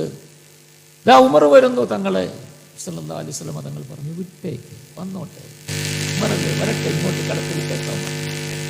അല്ല തങ്ങളെ, ഇന്നലെ അവർ യോഗം ചേർന്ന് തീരുമാനിച്ചിരിക്കുകയാണ്, സമ്മാനം പ്രഖ്യാപിച്ചിരിക്കുകയാണ്. തങ്ങളുടെ തലയെടുത്തുകൊണ്ട് പോയി കൊടുത്താൽ ഇത്ര ഒട്ടകങ്ങൾ സമ്മാനമായി കിട്ടുമെന്ന്. അത് ഏറ്റെടുത്തിരിക്കുന്നത് ഉമറാണ്. ആ ഉമറാണ് വാളുമായിട്ട് വരുന്നത്. വെറുതെ പോവുകയില്ല ഉമർ. ഉമറിനെ ഞാൻ എത്ര കാലം കൊണ്ട് കാണുന്നതാണ്, എനിക്കറിയാം, പരിചയമാണ്. ഞാനും മക്കയിലല്ലേ ജീവിച്ചത്, ഉമറും മക്കയിലല്ലേ ജീവിക്കുന്നത്. എന്നെക്കാൾ വലിയ പ്രായ വ്യത്യാസമൊന്നുമില്ലല്ലോ, അല്പം എളുപ്പമുണ്ടെന്നല്ലേ ഉള്ളൂ. വരട്ടെ ഉമർ, എത്ര തൻ്റെടിയാണെങ്കിലും കാണാൻ ഇങ്ങോട്ട് വിട്ടേക്കാൻ. ഉമർ വന്നു വാതിലിലേക്ക് കയറി. ആ റൂമിന്റെ വാതിലിലേക്ക് കയറിയിട്ട് പറഞ്ഞു, അശ്ഹദു അല്ലാ ഇലാഹ ഇല്ലല്ലാഹ് വഅശ്ഹദു അന്ന മുഹമ്മദൻ റസൂലുള്ളാഹ്. എന്താ കാരണം? ഖുർആൻ നേരായ വഴി കാണിച്ചു കൊടുക്കുന്നു. ഹുദൽ ലിന്നാസ്, മനുഷ്യന്റെ നേരായ വഴി എന്താ? ഖുർആൻ പഠിപ്പിച്ചു കൊടുക്കുന്നു ഉമറിന്. ഉമർ ഖുർആൻ പഠിച്ചപ്പോൾ നേരായ വഴിയിലേക്ക് വന്നു ഉമർ. ഇങ്ങനെയാണ് ഖുർആൻ മനുഷ്യനെ നേരെയാക്കുന്നത്. എത്രയോ സംഭവങ്ങൾ. ഒരിക്കൽ നബി സല്ലല്ലാഹു അലൈഹി വസല്ലമ തങ്ങൾ മസ്ജിദുൽ ഹറാമിന്റെ കഅബയുടെ മുമ്പിൽ നിന്ന് നമസ്കരിച്ചുകൊണ്ട് നിൽക്കുന്നു. ഉമർ ഇബ്നുൽ ഖത്താബും കുറെ ആളുകളും അബൂജഹലിനോടൊപ്പം അവിടെ മസ്ജിദിന്റെ കഅബയുടെ മറ്റൊരു ഭാഗത്തിരിക്കുന്നുണ്ട്. അവരിങ്ങനെ ശ്രദ്ധിക്കുകയാണ് സല്ലല്ലാഹു അലൈഹി വസല്ലമ തങ്ങൾ ഓതുന്നത്. കേൾക്കുമ്പോൾ അവർക്ക് അത്ഭുതം തോന്നുന്നു. അവർ മറഞ്ഞു നിന്ന് കേൾക്കുമായിരുന്ന കാലത്ത് ഖുർആൻ സല്ലല്ലാഹു അലൈഹി വസല്ലമ തങ്ങൾ ഓതുമ്പോൾ ഇവർ വിശ്വസിക്കാത്ത ആളുകൾ മാറി നിന്ന് ഒളിച്ചു നിന്ന് കേൾക്കും ഖുർആൻ. കാരണം ഖുർആൻ അവരുടെ ഹൃദയങ്ങളെ ആ നിലയിൽ ആകർഷിച്ചിരുന്നു. സല്ലല്ലാഹു അലൈഹി വസല്ലമ തങ്ങൾ ഓതി സൂറത്തുൽ ഹാഖ. എന്താ രസം കേൾക്കാൻ! കേട്ടുകൊണ്ട് അവരിരുന്നിങ്ങനെ ആനന്ദത്തിൽ അവർ രസിച്ചിരിക്കുകയാണ്.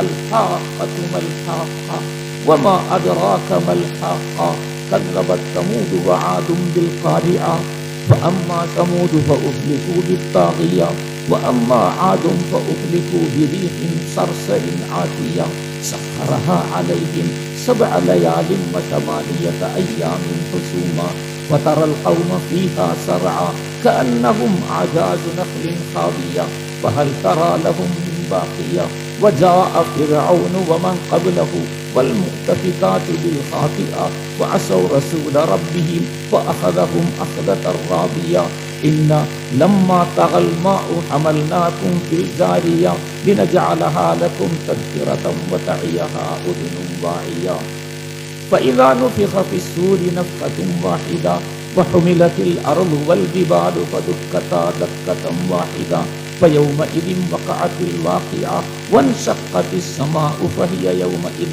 واهية والملك على أرجائها ويحمل عرش ربك فوقهم يومئذ ثمانية يومئذ تعرضون لا تخفى منكم خافية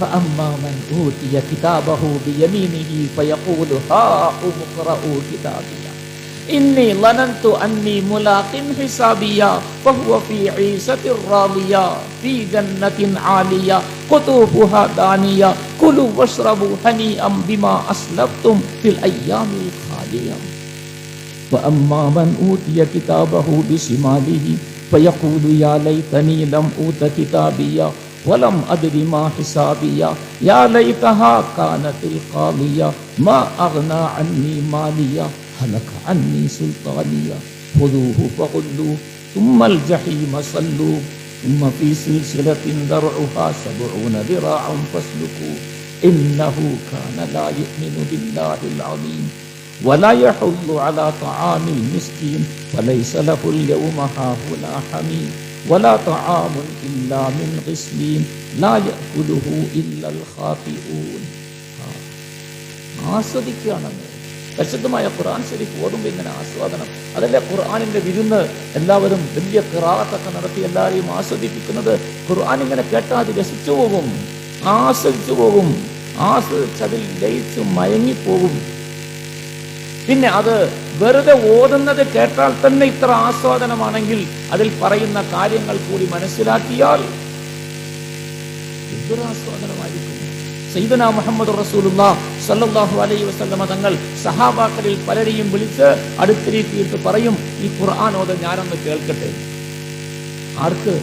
ഖുർആൻ ആരുടെ മേൽ അവതരിപ്പിച്ചോ ആ മുഹമ്മദ് റസൂലുള്ളാഹി സ്വല്ലല്ലാഹു അലൈഹി വസല്ലമ തങ്ങൾ സഹാബാക്കളെ വിളിച്ചിട്ട് പറയുന്നു, ഒന്ന് ഓതി കേൾപ്പിച്ച് ഞാൻ കേൾക്കട്ടെ. അബൂ മൂസ അശ്അരി റളിയല്ലാഹു അൻഹു ഓതി കേൾപ്പിക്കുമായിരുന്നു. ഉബയ്യ് ഇബ്നു കഅബ് റളിയല്ലാഹു അൻഹു ഓതി കേൾപ്പിക്കുമായിരുന്നു. അബ്ദുല്ലാഹ് ഇബ്നു മസ്ഊദ് റളിയല്ലാഹു അൻഹുവിനെ വിളിച്ച് ഓതാൻ പറയും. ഒരു ദിവസം അബ്ദുല്ലാഹ് ഇബ്നു മസ്ഊദ് റളിയല്ലാഹു അൻഹുവിനെ വിളിച്ച് സൂറത്തുൽ നിസാ ഓത്. ഇബ്നു മസ്ഊദ് ഞാൻ കേൾക്കട്ടെ. ഇബ്നു മസ്ഊദ് റളിയല്ലാഹു അൻഹു തങ്ങൾക്ക് ഞാൻ ഖുർആൻ ഓതി കേൾപ്പിക്കണമെന്നോ? ഈ ഖുർആൻ അവതരിപ്പിച്ചത് തങ്ങൾക്കല്ലേ? ജിബ്രീൽ തങ്ങളെ ഓതി കേൾപ്പിച്ചതല്ലേ? പിന്നെ ഞാൻ ഓതി കേൾപ്പിക്കണമോ?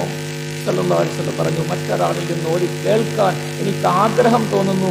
കാരണം കൂടുതൽ അതിന്റെ ആശയങ്ങളിലേക്ക് എനിക്ക് ഊളിയിട്ടിറങ്ങാൻ സാധിക്കും. അതിനാൽ ശരി ഓതാം. സൂറത്തുൽ നിസ ഓതി ഓതി ഓതി വന്നു. അവസാനം ഒരായത്തിലെത്തി. എത്തിയപ്പോൾ നബി സല്ലല്ലാഹു അലൈഹി വസല്ലം തങ്ങൾ പറഞ്ഞു, മതി, ഓതണ്ടാണ്. തങ്ങളുടെ ശബ്ദത്തിൽ എന്തോ ഒരു വ്യത്യാസം, തങ്ങളുടെ ശബ്ദത്തിൽ ഒരു വ്യത്യാസം കണ്ട് ഞാൻ തങ്ങളുടെ മുഖത്തേക്ക് നോക്കി. അബ്ദുല്ലാഹ് ഇബ്നു മസ്ഊദ് റളിയല്ലാഹു അൻഹു പറയുന്നു, തങ്ങളുടെ രണ്ട് കണ്ണിൽ നിന്നും കണ്ണുനീരിങ്ങനെ ഒഴുകിക്കൊണ്ടിരിക്കുന്നത് ഞാൻ കണ്ടു. എന്താ? ആയത്തിൽ പറഞ്ഞ കാര്യത്തെ കുറിച്ച് ചിന്തിച്ച്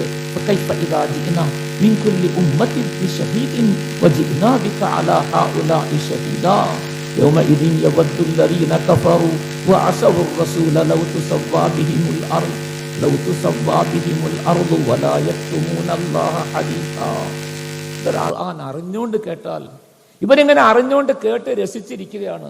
എന്തൊക്കെയാണ് സൂറത്തുൽ ഹഖയിൽ അള്ളാഹു പറയുന്നത്? ഖിയാമത്ത് നാളിന്റെ സംഭവത്തെക്കുറിച്ച്, മഹ്ശറയെക്കുറിച്ച്, മഹ്ശറയിൽ കിതാബുകൾ വലത്തും ഇടത്തും കൈകളിൽ വിതരണം ചെയ്യുന്നതിനെ കുറിച്ച്, അവരുടെ അവസ്ഥകളെക്കുറിച്ച്, അവർക്കുണ്ടാകുന്ന സന്തോഷത്തെയും ദുഃഖത്തെയും കുറിച്ച്, അവരുടെ ജീവിതത്തിൽ വന്നുപോയ പ്രവർത്തനങ്ങളെക്കുറിച്ച്. ഇതിന് മുൻകാലത്ത് ഉമറെ നിന്നെക്കായാലും അബൂജഹലിനെക്കായാലും ഒക്കെ എത്രയോ കടുത്ത വലിയ വീരന്മാർ, വലിയ വില്ലന്മാർ, ഫിർഔനിനെ പോലെ, ഹമാനിനെ പോലെ, ഖാറൂനിനെ പോലെ, ശദ്ദാദിനെ പോലെ, അസ്ഹാബുൽ ലൈക്കയെ പോലെ, മുത്തഫിഖാത്തിനെ പോലെ എത്ര ആളുകൾ കഴിഞ്ഞുപോയി ഉമറെ. അവരാരും ഒന്നും ചെയ്യാൻ സാധിച്ചില്ലല്ലോ. നശിച്ച സംഭവം നിനക്ക് അറിഞ്ഞുകൂടെ ഉമറെ? പിന്നെ നീ എന്തിനാണ് നീയും അബൂജഹലുമെല്ലാം ഇത്ര കൂടുതൽ കളിക്കുന്നത്? സൂറത്തുൽ ഹഖയിൽ അല്ലാഹു തആല ചോദിക്കുന്നു.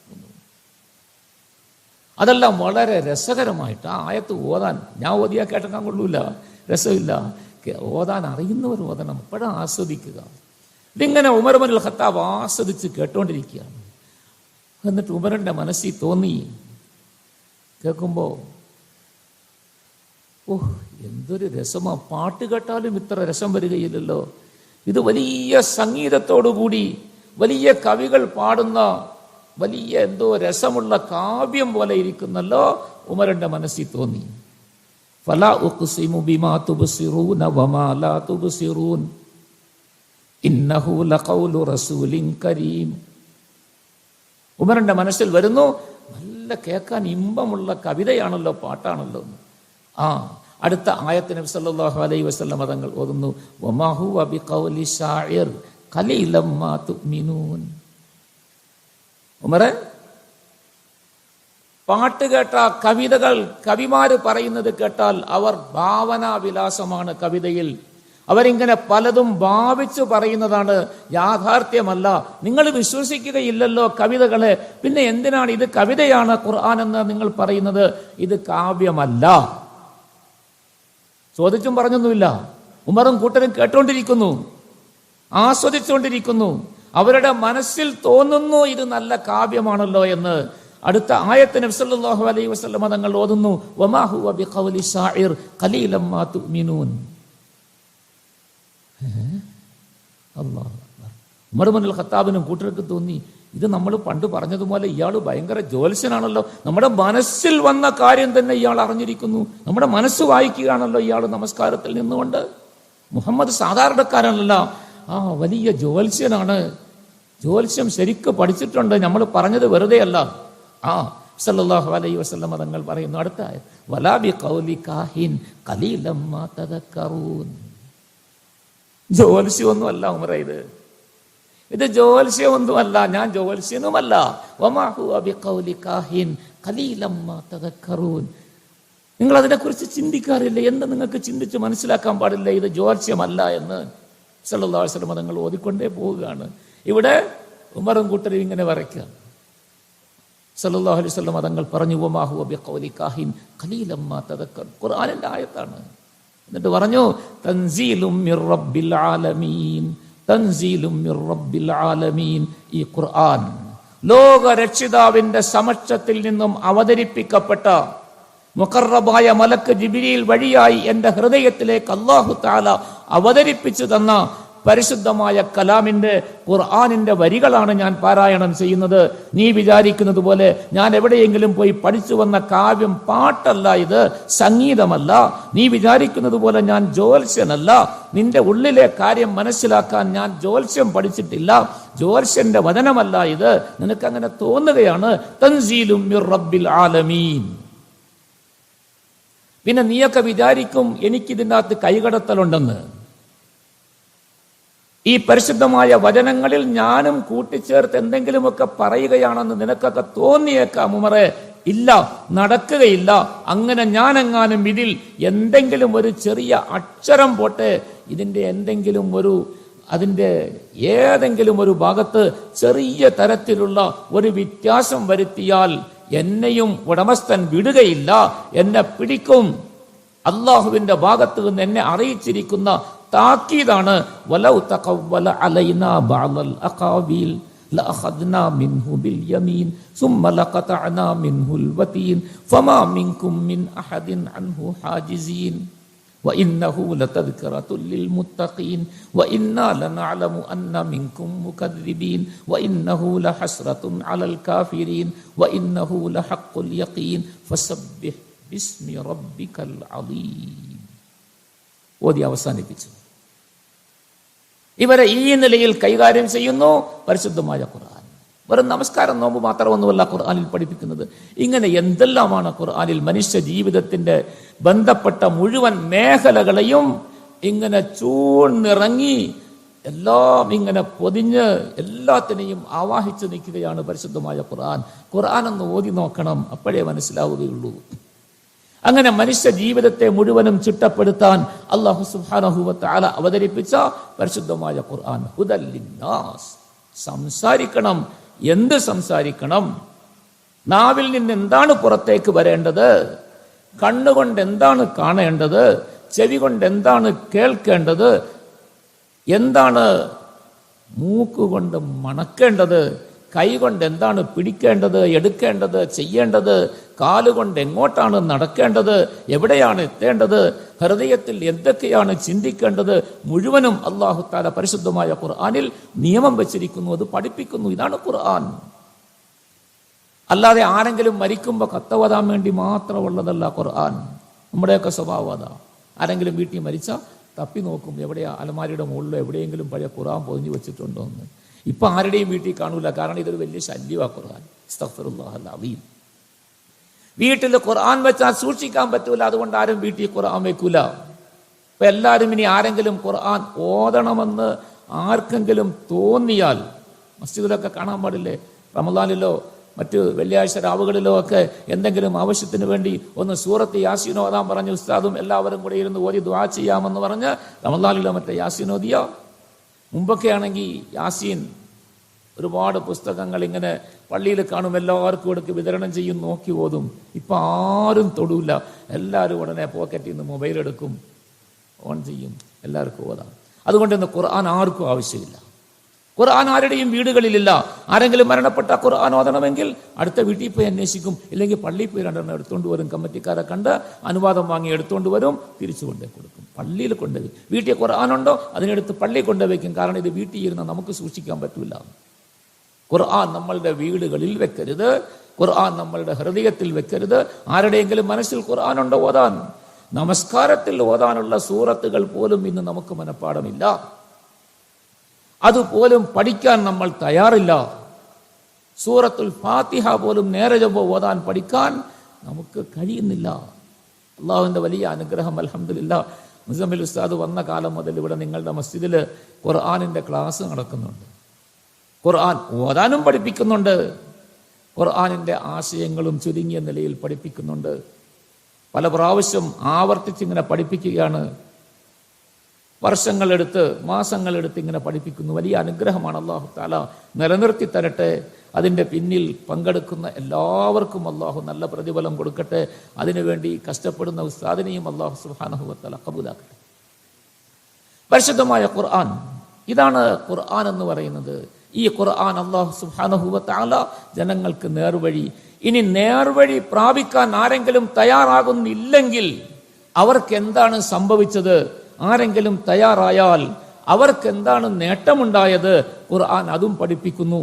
വബയ്യിനാതിൻ മിനൽ ഹുദാ വൽ ഫുർഖാൻ, വബയ്യിനാതിൻ മിനൽ ഹുദാ വൽ ഫുർഖാൻ. ഖുർആനിൽ നേർവഴിയുടെ തെളിവുകളുണ്ട്, നേർവഴിയുടെ തെളിവുകൾ. അള്ളാഹുവിനെ നിഷേധിച്ചു, ഞാനാണ് വലിയ റബ്ബെന്ന് പറഞ്ഞു ഫിറഔൻ.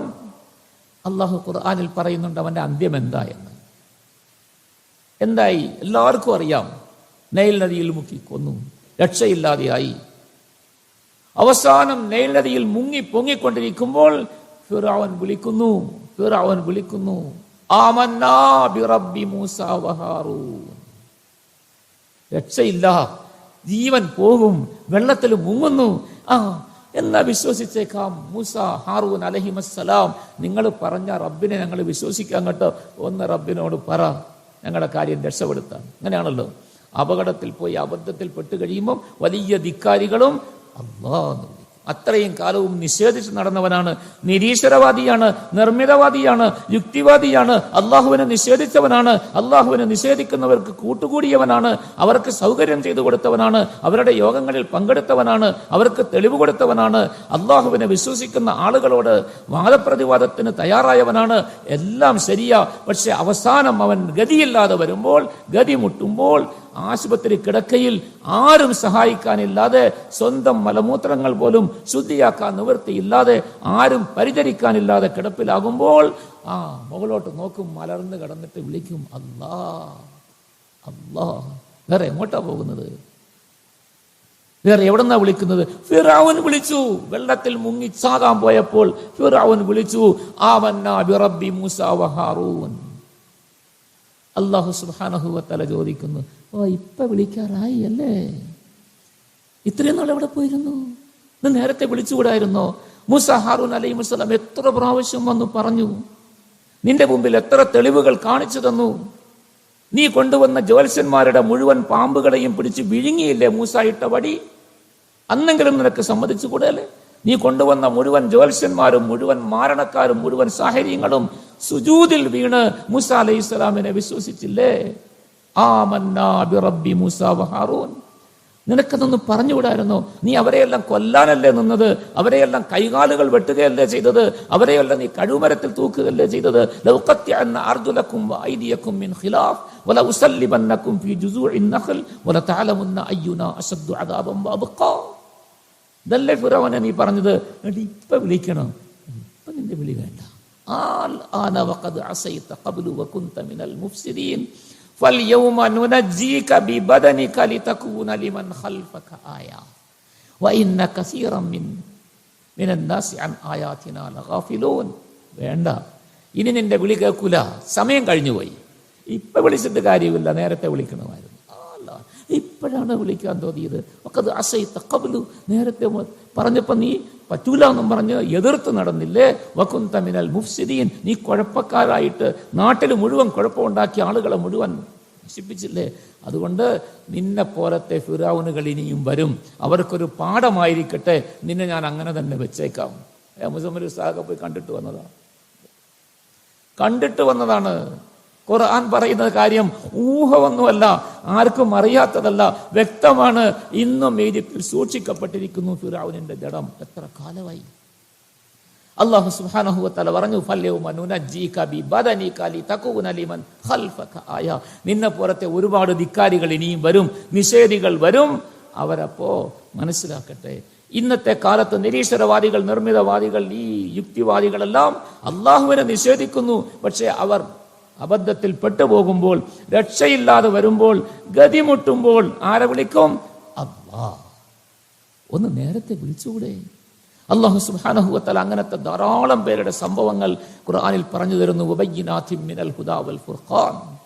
അള്ളാഹുവിനെ അനുസരിച്ച് ജീവിച്ച, അള്ളാഹുവിന്റെ പരിശുദ്ധ കലാമിനെ അനുസരിച്ച് ജീവിച്ച ആളുകൾ എവിടെ എത്തി? അവർക്ക് എന്താണ് അല്ലാഹു തആല ചെയ്തു കൊടുത്തത്? അവർ ഈ ലോകത്ത് എങ്ങനെയാണ് ജീവിച്ചത്? അല്ലാഹു സുബ്ഹാനഹു വ തആല അതും വിവരിച്ചു കാണിച്ചു തരുന്നു, വിവരിക്കുന്നു. ബദറിലും മുഹദിലും പങ്കെടുത്ത് ഷഹീദായ അള്ളാഹുവിന്റെ അടുക്കലേക്ക് എത്തിയ ആളുകൾ, അവർക്ക് അല്ലാഹു തആല നൽകിയ സന്തോഷം അള്ളാഹു വിവരിക്കുന്നുണ്ട്. വലാ തഹ്സബന്ന അല്ലദീന ഖുതിലൂ ഫീ സബീലില്ലാഹി അംവാത് വലാ തഖൂലു ലിമൻ യുഖ്തലു ഫീ സബീലില്ലാഹി അംവാത് ബൽ അഹ്യാഉൻ ഇൻദ റബ്ബിഹിം യുർസഖൂൻ ഫരിഹീന ബിമാ ആതാഹുമുല്ലാഹു മിൻ ഫദ്ലി വയസ്തബ്ശിറൂന ബില്ലദീന ലം യൽഹഖൂ ബിഹിം മിൻ ഖൽഫിഹിം അല്ലാ ഖൗഫുൻ അലൈഹിം വലാ ഹും യഹ്സനൂൻ.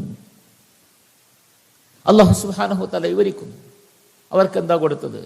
ഫിർഔനിനെ അല്ലാഹു തആല അവന്റെ കൊട്ടാരത്തിൽ നിന്ന് ഫിർഔനിന്റെ കിങ്കരന്മാരോടൊപ്പം ഇറക്കി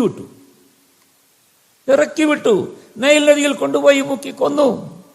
എന്നിട്ട് ആരെയാണോ കൊന്നൊടുക്കുകയും ആരുടെ മേലാണോ അക്രമങ്ങൾ നടപ്പാക്കുകയും ചെയ്തത്, ഫിർഔൻ തന്റെ അധികാരം മുഴുവൻ വിനിയോഗിച്ചത് അതേ ബനി ഇസ്രായേലിനെ തിരിച്ചു കൊണ്ടുവന്നു ഫിർഔനിന്റെ കൊട്ടാരങ്ങളിൽ, അവന്റെ തോട്ടങ്ങളിൽ, അവന്റെ കൃഷിയിൽ, അവന്റെ ഫലങ്ങൾ ഭക്ഷിച്ച് അവിടെ താമസിക്കാൻ അള്ളാഹു കൊണ്ടുവന്നാക്കി.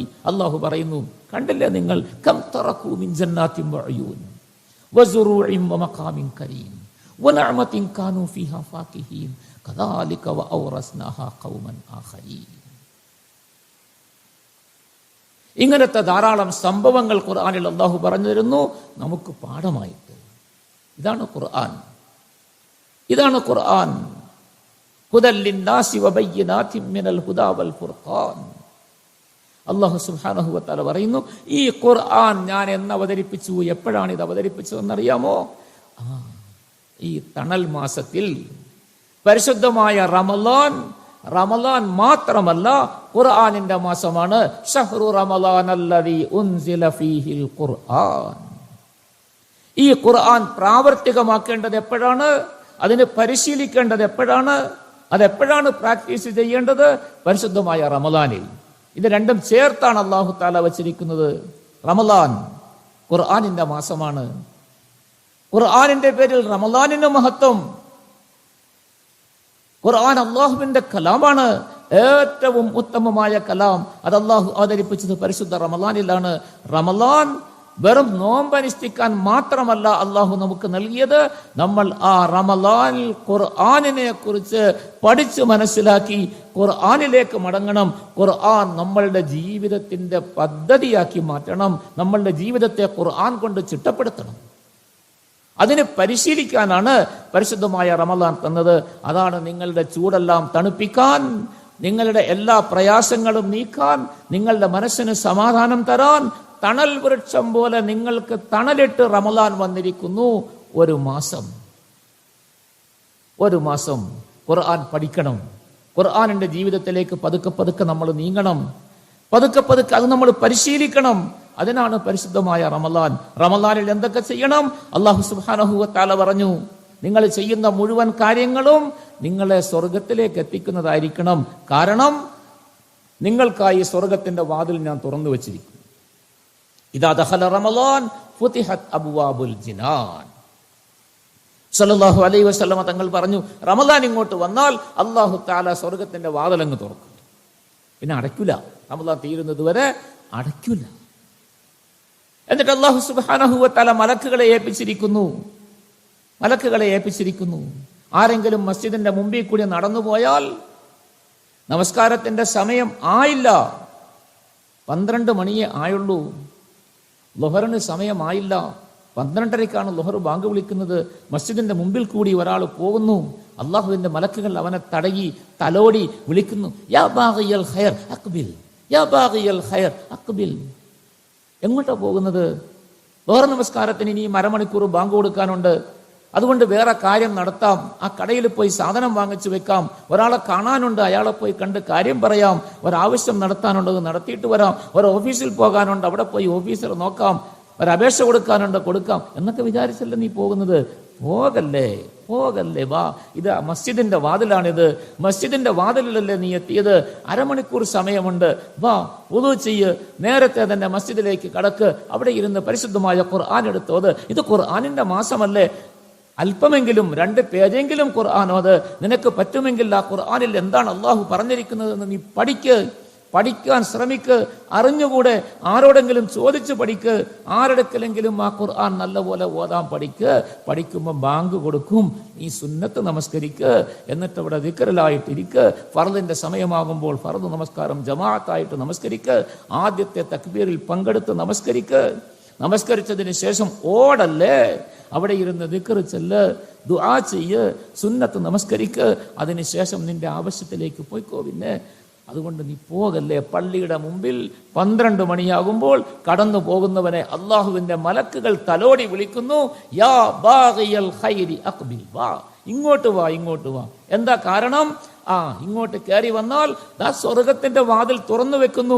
നീ മസ്ജിദിൽ നിന്ന് പുറത്തേക്ക് ഇറങ്ങുന്നത് സ്വർഗത്തിലേക്കാണ്. ഇദാ ദഖല റമളാൻ ഫുതിഹത് അബ്വാബുൽ ജിനാൻ. ഇനി ആരെങ്കിലും റമളാനിന്റെ മാസത്തിൽ എന്തെങ്കിലും തെറ്റ് ചെയ്യാൻ വിചാരിക്കുന്നു, ആരോടെങ്കിലും പോയി വഴക്കടിക്കാൻ, ആരോടെങ്കിലും പോയി ചീത്ത പറയാൻ, ആരുടെയെങ്കിലും അവകാശങ്ങൾ പിടിച്ചെടുക്കാൻ, ആരുടെയെങ്കിലും എന്തെങ്കിലും പിടിച്ചു പറിക്കാൻ, ആരുടെയെങ്കിലും അതിരുവെട്ടാൻ, ആരോടെങ്കിലും പിണങ്ങാൻ, ആരോടെങ്കിലും ഏതെങ്കിലും തരത്തിലുള്ള മോശമായ പ്രവർത്തനം ചെയ്യാൻ, ആരോടെങ്കിലും മോശമായി സംസാരിക്കാൻ, എന്തെങ്കിലും തെറ്റായ കാര്യം, എന്തെങ്കിലും പാടില്ലാത്ത കാര്യം കാണാൻ, ഏതെങ്കിലും മോശമായ സംസാരം കേൾക്കാൻ, എങ്ങോട്ടെങ്കിലും മോശമായ സ്ഥലത്തേക്ക് നടക്കാൻ നിന്റെ കാലുകളെ നീ ചലിപ്പിച്ച് മുമ്പോട്ട് പോകാൻ തയ്യാറെടുക്കുന്നു, വീട്ടിൽ നിന്ന് ഇറങ്ങാൻ തയ്യാറാകുന്നു, അള്ളാഹുവിന്റെ മലക്കുകൾ വരും, തടകും, മുതുകത്ത് തടകും, തലോടും. യാ ബാഗിയ ശർരി അക്സിർ.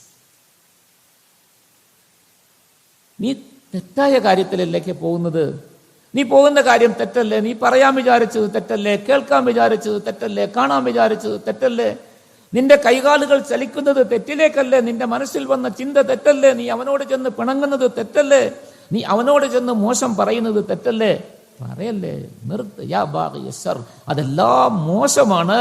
അക്സിർ, വേണ്ട, വേണ്ട, നിർത്ത്. അള്ളാഹുവിന്റെ മലക്കുകൾ പറയുന്നു. ആരെങ്കിലും തമ്മിൽ വഴക്കുണ്ടാക്കാൻ ഇവനൊക്കെ ഉദ്ദേശമൊന്നുമില്ല, ഇങ്ങോട്ട് വന്ന് വഴക്കുണ്ടാക്കുകയാണ്, ഇങ്ങോട്ട് വന്ന് വഴക്കുണ്ടാക്കുകയാണ്. നബി സല്ലല്ലാഹു അലൈഹി വസല്ലം തങ്ങൾ പറഞ്ഞു, നീ എന്ത് ചെയ്യണം? ആരെങ്കിലും ഇങ്ങോട്ട് എന്തെങ്കിലും പറഞ്ഞാൽ പ്രതികരിക്കണ്ടേ, ചോദിച്ചതിന് മറുപടി പറയണ്ടേ? ആരെങ്കിലും ചോദിച്ചു, അവൻ പറഞ്ഞിട്ടല്ലേ ഞാൻ തിരിച്ചു പറഞ്ഞത്, ഞാൻ മിണ്ടാതെ പോയതല്ലേ എന്നൊക്കെ നമുക്ക് ന്യായമുണ്ട് പറയാൻ. അള്ളാഹുവിന്റെ റസൂൽ സല്ലല്ലാഹു അലൈഹി വസല്ലം പറഞ്ഞു, വൈൻ ഖാതലക അഹദുൻ ഫഖുൽ ഇന്നി സായിം. നിന്നോട് ഇങ്ങോട്ട് വഴക്കുണ്ടാക്കാൻ വന്നു, നിന്നെ ആരെങ്കിലും ചീത്ത വിളിച്ചു, നിന്നോട് ആരെങ്കിലും പിണങ്ങി, നിന്നോട് ആരെങ്കിലും മോശമായ നിലയിൽ സംസാരിച്ചു, നിന്നോട് എന്തെങ്കിലും മോശമായ നിലയിൽ പ്രവർത്തിച്ചു, അള്ളാഹുവിന്റെ റസൂൽ പറയുന്നു സല്ലല്ലാഹു അലൈഹി വസല്ലം, ഞാനില്ല മറുപടി പറയാൻ, നിന്നെപ്പോലെ പ്രവർത്തിക്കാൻ ഞാനില്ല, നീ ചെയ്തതിന് പ്രതികാരം ചെയ്യാൻ ഞാൻ തയ്യാറല്ല, നീ ചെയ്തതിന് ഞാൻ പകരം ചോദിക്കുന്നില്ല, ഞാൻ അതിനിപ്പോ സന്നദ്ധനല്ല. കാരണം ഇന്നി സായിം, എനിക്ക് നോമ്പാണ്, ഞാൻ നോമ്പുകാരനാ, ഇത് റമളാൻ മാസമാണ്, ഖുർആനിന്റെ മാസമാണ്, ഞാൻ നോമ്പനുഷ്ഠിച്ചിരിക്കുകയാണ്, അതുകൊണ്ട് എനിക്ക് തിരിച്ചു ചെയ്യാൻ സാധിക്കുകയില്ല, ഞാനിതാ ഒഴിഞ്ഞു പോകുന്നു എന്ന് പറഞ്ഞ് നീ സ്വയം നിന്റെ മനസ്സിനോട് നിന്നോട് ചൂണ്ടിക്കൊണ്ട് പറയണം, പറയല്ലേ തിരിച്ച്, അവൻ പറഞ്ഞത് പറഞ്ഞോട്ടെ, നീ കേട്ടതായിട്ട് നടിക്കണ്ട, നടക്ക തിരിച്ച്. ഇന്നി സായിം, നീ നോമ്പുകാരനല്ലേ, തിരിച്ച് നടക്ക എന്ന് നീ സ്വയം നിന്നോട് തന്നെ കൽപ്പിച്ച് നിന്നെ തന്നെ തിരിച്ച് നടത്തണം. കാരണം എന്താ? അല്ലാഹു സുബ്ഹാനഹു വ തആല മനുഷ്യൻ നരകത്തിലേക്ക് പോകാൻ കാരണമാകുന്ന മുഴുവൻ കാര്യങ്ങളെയും തടഞ്ഞുകൊണ്ട് അതാരും ചെയ്യാതിരിക്കാനുള്ള ഏർപ്പാട് ചെയ്തിട്ട് നരകത്തിന്റെ വാതിൽ അള്ളാഹു അടച്ചു വച്ചിരിക്കുകയാണ്. ആരും അങ്ങോട്ട് പോകില്ല, പോകാനുള്ള ഒരു കാര്യവും ചെയ്യാൻ വിടുകയില്ല. അള്ളാഹുവിന്റെ മലക്കുകൾ അവനെ തടഞ്ഞു നിർത്തുന്നു. ഇനി ഇതെല്ലാം മനുഷ്യനൊക്കെ ചെയ്യാം, എന്നാലും ഉണ്ടല്ലോ ഒരു പിശാച് മനുഷ്യനെ ദുർബോധനം നൽകി എങ്ങോട്ടെങ്കിലും കൊണ്ടുപോയി എത്തിക്കാൻ, അവനെ എപ്പോഴും മോശമാക്കാൻ വേണ്ടി നടക്കുന്ന പിശാചുണ്ടല്ലോ. സല്ലല്ലാഹു അലൈഹി വസല്ലം തങ്ങൾ പറഞ്ഞു, പിശാച് നിങ്ങളെ ഉപദ്രവിക്കാൻ വരൂല, നിങ്ങളെ തെറ്റായ വഴിയിലേക്ക് കൊണ്ടുപോകാൻ വരികയില്ല. കാരണം പിശാചിനെ അള്ളാഹു പിടിച്ച് ബന്ധിച്ചിരിക്കുകയാണ്, ചങ്ങലക്കിട്ടിരിക്കുകയാണ്, മാറ്റി നിർത്തിയിരിക്കുകയാണ്. പിന്നെ നമ്മൾ തന്നെ സ്വയം പിശാചായാൽ തടയാൻ ആരും വരൂല. നമ്മളെ വഴിതെറ്റിക്കുന്ന പിശാചുക്കളെ അള്ളാഹു പിടിച്ചു കെട്ടിയിട്ടുണ്ട്, പക്ഷെ സ്വയം നമ്മൾ പിശാചാകരുത്. അല്ലാഹു സുബ്ഹാനഹു വ തആല പരിശുദ്ധ ഖുർആനിന്റെ അവസാനത്തിൽ പഠിപ്പിച്ചില്ലേ? എന്താ പഠിപ്പിച്ചത്? പിശാച് 2 സൈസ് ഉണ്ട്, പിശാച് 2 സൈസ് ഉണ്ട്. അല്ലാഹു തആല പറഞ്ഞു തരികയാണ്. ഒന്ന്, ഭൂതവംശത്തിൽപ്പെട്ട പിശാച്, നിങ്ങളെ എപ്പോഴും വഴിതെറ്റിക്കാൻ വേണ്ടിയിട്ട് നടക്കുന്ന പിശാച്, നിങ്ങളെ ഉപദ്രവിക്കാൻ വേണ്ടി നടക്കുന്ന പിശാച്. മറ്റൊരു വിഭാഗം പിശാച് സ്വയം മനുഷ്യന്റെ പിശാച്. സ്വയം അവരവർ പിശാചാവുകയാണ്. മനുഷ്യരിലുമുണ്ട് പിശാചുക്കൾ. ഖുൽ അഊദു ബിറബ്ബിന്നാസ് മലിക്കിന്നാസ് ഇലാഹിന്നാസ് മിൻ ശർരിൽ വസ്വാസിൽ ഖന്നാസ് അല്ലദീ യുവസ്വിസു ഫീ സുദൂരിന്നാസ് മിനൽ ജിന്നതി വന്നാസ്. ഭൂതവംശത്തിൽ ജിന്നുകളിൽപ്പെട്ട പിശാച്, മനുഷ്യന്റെ പിശാച്. അപ്പൊ അല്ലാഹു തആല ഭൂതവംശത്തിൽപ്പെട്ട പിശാചുക്കൾ നിങ്ങളെ ഉപദ്രവിക്കാനും വഴികെടുത്താനും വരികയില്ല, ഞാൻ പിടിച്ച് കെട്ടിയിട്ടിരിക്കുകയാണ്, പക്ഷെ നീ സ്വയം പിശാചാകരുത്. പരിശുദ്ധ റമളാൻ നമ്മളെ ശുദ്ധിയാക്കാൻ വേണ്ടി അല്ലാഹു തആല നൽകിയിരിക്കുന്ന തണലാണ്. ഇതാണ് പരിശുദ്ധമായ റമളാൻ. ഈ റമളാനുമായി ബന്ധപ്പെട്ട ഖുർആൻ റമളാനിൽ ഉപയോഗിക്കാനുള്ളതാണ്. ജീവിതത്തെ ചിട്ടപ്പെടുത്തി പരിശീലിക്കാൻ, ജീവിതത്തിന്റെ മുഴുവൻ മേഖലകളും ഒന്ന് പരിശോധിച്ച് നോക്കി. ഇനി റമളാനിൽ അല്ലാഹു സുബ്ഹാനഹു വ തആല എല്ലാവർക്കും ഭാഗ്യം നൽകി അനുഗ്രഹിക്കട്ടെ. എല്ലാവരും ഒന്ന് പരിശോധിച്ച് നോക്കി ഈ പറഞ്ഞ റമളാൻ ഖുർആനുമായി ബന്ധപ്പെടുത്തി നമുക്കത് പ്രയോജനപ്പെടുത്താൻ കഴിയുമോ ഇല്ലയോ? തീർച്ചയായും കഴിയും. നമ്മൾ വേണമെന്ന് വിചാരിച്ചാൽ നമ്മളതിന് മുന്നിട്ടിറങ്ങണം, തയ്യാറാകണം. ഇത് ആവശ്യമാണെന്ന് നമ്മൾ സ്വയം കരുതണം. അതിനുവേണ്ടി നാം അല്പം നമ്മളെ നിയന്ത്രിക്കണം. നമ്മളുടെ മുഴുവൻ പ്രവർത്തനങ്ങളെ നിയന്ത്രണ വിധേയമാക്കണം. നാം ആലോചിക്കണം, അല്ലാഹു സുബ്ഹാനഹു വ തആല നമുക്ക് നൽകിയിരിക്കുന്ന ഈ വലിയ അനുഗ്രഹം. ശഹ്റു റമളാൻ അല്ലദീ ഉൻസില ഫീഹിൽ ഖുർആൻ ഹുദൽ ലിന്നാസി വബയ്യിനാതിൻ മിനൽ ഹുദാ വൽ ഫുർഖാൻ. അല്ലാഹു സുബ്ഹാനഹു വ തആല എന്നിട്ട് പറഞ്ഞു, അതുകൊണ്ട് ഈ മാസം വരുമ്പോൾ ഫമൻ ഷഹിദ മിൻകുമുശ് ശഹ്റ ഫല്യസും, ഈ മാസം ഇങ്ങോട്ട് വന്നാൽ പിന്നെ നിങ്ങൾ നോമ്പുകാരായിരിക്കണം. അല്ലാഹു പറയുന്നു, നോമ്പുകാരായിരിക്കണം. എന്താ നോമ്പ്? നോമ്പെന്ന് പറഞ്ഞാൽ രാവിലെ മുതൽ വൈകുന്നേരം വരെ ആഹാരമൊന്നും കഴിക്കാതിരിക്കുക. എന്നിട്ട് മഗ്‌രിബാവുമ്പോൾ മുതൽ തുടങ്ങിയാൽ രാവിലെ സുബ്ഹി ആകുന്നത് വരെ അറച്ചുകൊണ്ടിരിക്കുക. ഇതാണ് നോമ്പ്. നമ്മളൊക്കെ മനസ്സിലാക്കിയിരിക്കുന്നത്. ഇന്നത്തെ നോമ്പിൽ നബി സല്ലല്ലാഹു അലൈഹി വസല്ലമ തങ്ങളുടെ കാലത്ത് നോമ്പിൽ 2 ആഹാരമാണ് ഉണ്ടായിരുന്നത്. 2 സമയം, 2 ആഹാരം. ഒന്ന് അത്താഴ സമയത്ത് കഴിക്കുന്ന സഹർ. അത്താഴ സമയത്ത് കഴിക്കുന്നത്, അത്താഴ സമയത്ത് എന്താ കഴിക്കേണ്ടത്? നല്ല മീനും കിഴങ്ങും എല്ലാം കറി വെച്ച് അതെല്ലാം കൂട്ടി ഒരു നാഴി അരിയുടെ ചോറ് വെച്ച് വേവിച്ച് നല്ല ചൂടോടുകൂടി അതെല്ലാം അകത്താക്കി, പിന്നെ കുറെ ചായയും വെള്ളമെല്ലാം കുടിച്ച് 2-3 പഴമെല്ലാം അതിൻ്റെ കൂട്ടത്തിൽ തിന്ന്, പിന്നെ എന്തെങ്കിലും വല്ല പലഹാരങ്ങളൊക്കെ ബാക്കിയുണ്ടെങ്കിൽ അതുമൊക്കെ തിന്ന് വയറങ്ങ് നിറച്ച് സുബഹി നമസ്കാരത്തിന് വന്ന് നിൽക്കുമ്പോൾ നേരെ നിൽക്കാൻ പറ്റുന്നില്ല, എന്ന് പറഞ്ഞുകൊണ്ടിരിക്കുക. മസ്ജിദിൽ വന്ന ഓരോരുത്തരും കഴിച്ച ആഹാരത്തിൻ്റെ അതിൻ്റെ ഗന്ധമാണ് മസ്ജിദ് നിറച്ച സുബഹി നമസ്കാരത്തിൽ. എന്തോ അത്താഴത്തിന് കഴിച്ചതിൻ്റെ. ഇതാണോ അത്താഴം? നബി സല്ലല്ലാഹു അലൈഹി വസല്ലമ തങ്ങൾ അത്താഴത്തിന്റെ സമയത്ത് സഹാബാക്കളെ വിളിക്കാറുണ്ടായിരുന്നു. ഹലുമ്മ ഇല തആമിൽ ഇലൽ ഗദാഇൽ മുബാറക്, അനുഗ്രഹീതമായ ആഹാരമാണിത്, ആ ഭക്ഷണം കഴിക്കാൻ വരൂ എന്ന് പറഞ്ഞ് സഹാബാക്കളെ വിളിക്കും. എന്താ ഉണ്ടായിരുന്നത് അവിടെ കഴിക്കാൻ? കാരക്ക, ഈത്തപ്പഴം ഉണങ്ങിയത്, അല്ലെങ്കിൽ പഴുത്തു പാകമായ ഈത്തപ്പഴം, പച്ചവെള്ളം. ഈ ഈത്തപ്പഴവും ഈ വെള്ളവും, അല്ലെങ്കിൽ ചെറിയ റൊട്ടി കഷ്ണം, അതിന് ചിലപ്പോൾ കറിയൊന്നും ഉണ്ടാവുകയില്ല, അങ്ങനത്തെ 2-3 റൊട്ടി കഷ്ണങ്ങൾ. ഇതാണ് നബി സല്ലല്ലാഹു അലൈഹി വസല്ലമ തങ്ങൾ കഴിച്ചിരുന്നത്. എന്നിട്ട് തങ്ങൾ പറഞ്ഞു, തസഹറു, നിങ്ങൾ അത്താഴം കഴിക്കണം, കഴിക്കാതിരിക്കരുത്. ചില ആളുകളുണ്ട്, തറാവീഹ് നമസ്കാരം കഴിഞ്ഞ് പോയി വയറ് നിറയെ അങ്ങ് കഴിക്കും, പിന്നെ കിടന്നാൽ എഴുന്നേക്കാൻ പറ്റൂല അവർക്ക്. അതുകൊണ്ട് എന്തായാലും മസ്ജിദിൽ നിന്ന് തറാവീഹ് നമസ്കാരം കഴിഞ്ഞ് വിത്ർ കഴിഞ്ഞ് നിയ്യത്തൊക്കെ പറഞ്ഞു തന്നു വിടുന്നത് കൊണ്ട് എളുപ്പമുണ്ട്, പിന്നെ നിയ്യത്ത് മറന്നു പോകുന്നില്ലല്ലോ. അതുകൊണ്ടാണ് പള്ളിയിൽ നിന്ന് പറഞ്ഞു തരുന്നു വിടുന്നത്. പോയി കിടന്ന് ഒറ്റ ഉറക്കം ഉറങ്ങി ആ സുബഹി ബാങ്ക് കേൾക്കുമ്പോൾ എഴുന്നേറ്റു, ഇല്ലെങ്കിൽ സുബഹിയും ഇല്ല, അതിന് സമയത്ത് കിടന്നുറങ്ങി, അത്താഴമില്ല. സല്ലല്ലാഹു അലൈഹി വസല്ലം പറഞ്ഞു, നോമ്പിൽ അത് ചെയ്യരുത്. തസഹറു, റമളാനിൽ നിങ്ങൾ അത്താഴം കഴിക്കുവിൻ. ഫഇന്ന ഫിസ്സഹൂരി ബറക, ഈ അത്താഴം നിങ്ങളുടെ വയറ് നിറയ്ക്കാനുള്ളതല്ല, ഇത് ബറക്കത്തിന്റെ ആഹാരമാണ്. നിങ്ങൾക്ക് അല്ലാഹുവിന്റെ ഭാഗത്തു നിന്നുള്ള ബറക്കത്ത് നിങ്ങളുടെ ജീവിതത്തിൽ ഐശ്വര്യമുണ്ടാകണമെങ്കിൽ, നിങ്ങളുടെ ജീവിതകാലം മുഴുവൻ നിങ്ങൾക്ക് ബാക്കി 11 മാസവും ഐശ്വര്യം തരുന്നത് ഈ അത്താഴമാണ്. അതുകൊണ്ട് അത്താഴം നിങ്ങൾ കഴിക്കണം. തസഹറു, ഒഴിവാക്കരുത്. അതുകൊണ്ട് സുബഹിക്ക് മുമ്പേ നേരത്തെ എഴുന്നേറ്റ് അത്താഴം കഴിക്കണം. അത്താഴം കഴിക്കുമ്പോൾ 2 ഗുണമുണ്ട്. ഒന്ന്, അത്താഴത്തിന്റെ മഹത്വം, ആ സുന്നത്ത് നമുക്ക് കരസ്ഥമാക്കാൻ സാധിക്കുന്നു, നമ്മളുടെ ജീവിതത്തിൽ ഐശ്വര്യമുണ്ടാകുന്നു. 2, ആ സമയത്ത് എഴുന്നേൽക്കുമ്പോൾ അള്ളാഹു ഭാഗ്യം നൽകിയ ആളുകൾക്ക് ഒന്ന് വുദൂ ചെയ്ത് 2 റക്അത്ത് തഹജ്ജുദ് നമസ്കരിക്കാനുള്ള ഭാഗ്യം. തഹജ്ജുദ് നമസ്കരിച്ചാൽ ഖബറിൽ പ്രകാശം. നമ്മുടെ പരിസരത്ത് ഈ ഖബറിൽ എത്രയോ ആളുകൾ കിടക്കുന്നു, ആരും അവർക്കൊരു പ്രകാശവും കൊടുക്കുന്നില്ല. മക്കളും മരുമക്കളും ബന്ധുക്കളും എല്ലാം ഇതിലെ കടന്നു പോകുന്നു, ആരും തിരിഞ്ഞു നോക്കുന്നില്ല. മസ്ജിദിലേക്ക് നമസ്കരിക്കാൻ വരുന്നവർ വലതു സൈഡിൽ എൻ്റെ വാപ്പ കിടപ്പുണ്ട്, ഇടതു സൈഡിൽ എൻ്റെ ഉമ്മ കിടപ്പുണ്ട്, അപ്പുറത്തെൻ്റെ സഹോദരൻ കിടപ്പുണ്ട്, ആരും ചിന്തിക്കുകയില്ല. നമ്മളും ഇതുപോലെയാണ്. മരണപ്പെട്ട് ഈ പള്ളിക്കാട്ടിൽ ഖബറിൽ വന്നാൽ കടന്നു പോകുന്ന ആരും നമ്മളെ കുറിച്ച് ചിന്തിക്കുകയില്ല. തമറു അഖാരിബി ജനബാതി ഖബരി കഅന്ന അഖാരിബി ലം യഅരിഫൂനി ദവുൽ മീറാസി യഖ്തസിമൂന മാലി വമാ യഅലൂന അൻ ജഹദൂ ദുയൂനി.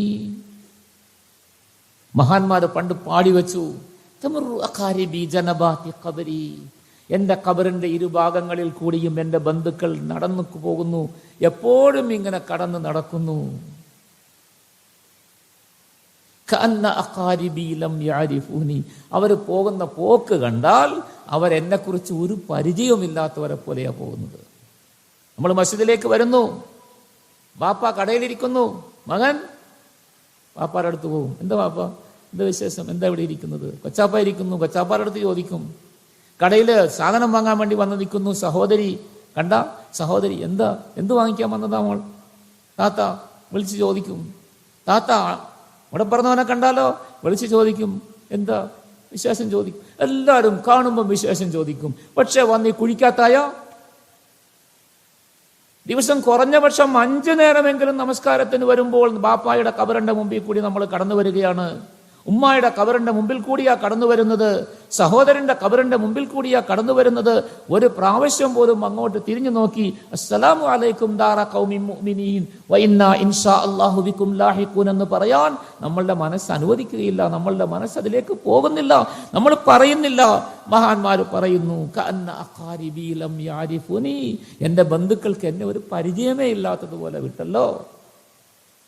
വാപ്പ ഖബറിൽ കിടന്നുകൊണ്ട് പറയും, മകൻ മസ്ജിദിലേക്ക് പോകുന്നു അല്ലെങ്കിൽ കടന്നു പോകുന്നു, ഖബറിന്റെ അടുത്തുകൂടെ തിരിഞ്ഞു നോക്കാതെ ഒരു സലാം പറയാതെ പോകുമ്പോൾ വാപ്പ പറയും, വാപ്പ അവിടെ കിടന്ന് പറയുകയാണ്, പടച്ചവനെ ഞാൻ എത്ര കഷ്ടപ്പെട്ടു, എത്ര ഉറക്കൊഴിച്ചു, എത്ര അധ്വാനിച്ചു, എത്ര ആഹാര പാനീയങ്ങൾ മുടക്കി, ഞാൻ എത്ര പഞ്ഞം കിടന്നു, എത്ര പട്ടിണി അനുഭവിച്ചു, എൻ്റെ ഈ പോകുന്ന മകനെ സംരക്ഷിക്കാൻ, അവന് സമ്പത്തുണ്ടാക്കി കൊടുക്കാൻ. ഞാൻ അവസാനം ഉണ്ടാക്കി കൂട്ടി വെച്ച് വന്ന സമ്പത്തെല്ലാം എൻ്റെ കണ്ണടഞ്ഞപ്പോൾ ഞാൻ മരിച്ച് എന്നെ പൊതിഞ്ഞ് കൊണ്ടുപോയി ഖബറിലാക്കുന്നതിന് മുമ്പ് തന്നെ അവർ പകുത്തോണ്ട് പോയല്ലോ, അവർ പകുത്തു കൊണ്ടുപോയി സുഖമായി അനുഭവിച്ചില്ലേ. ഞാൻ എന്തോ കാര്യത്തിന് വേണ്ടി എപ്പോഴോ ആരോടോ വാങ്ങിച്ചിരുന്ന ബാധ്യത, കടമുണ്ടായിരുന്നല്ലോ, ഇവർ വീതിച്ചപ്പോൾ എൻ്റെ കടം തീർത്തിട്ട് ബാക്കി വീതിച്ചു കൊണ്ടുപോകാമെന്നവർ ചിന്തിച്ചില്ലല്ലോ. എൻ്റെ കടം ഇന്നും ബാക്കി കിടക്കുന്നു, ഞാൻ ഇന്ന് കടക്കാരനായി ഖബറിൽ കിടക്കുന്നു, എൻ്റെ കടം ഒരിക്കലും പൊറുക്കുകയില്ലല്ലോ.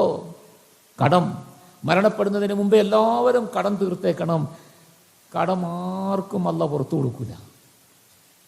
സല്ലല്ലാഹു അലൈഹി വസല്ലമ തങ്ങളോട് സഹാബാക്കൾ ചിലർ വന്ന് ചോദിച്ചു, തങ്ങളെ, അള്ളാഹുവിന്റെ മാർഗത്തിൽ യുദ്ധം ചെയ്ത് ഞാൻ ഷഹീദായാൽ എനിക്ക് എന്ത് കിട്ടും? എൻ്റെ പാപങ്ങളെല്ലാം പൊറുക്കപ്പെടുമോ? പൊറുക്കപ്പെടും, എല്ലാ പാപവും പൊറുക്കപ്പെടും. അദ്ദേഹം ആ സന്തോഷത്തോടെ അവിടെ നിന്ന് പോയി.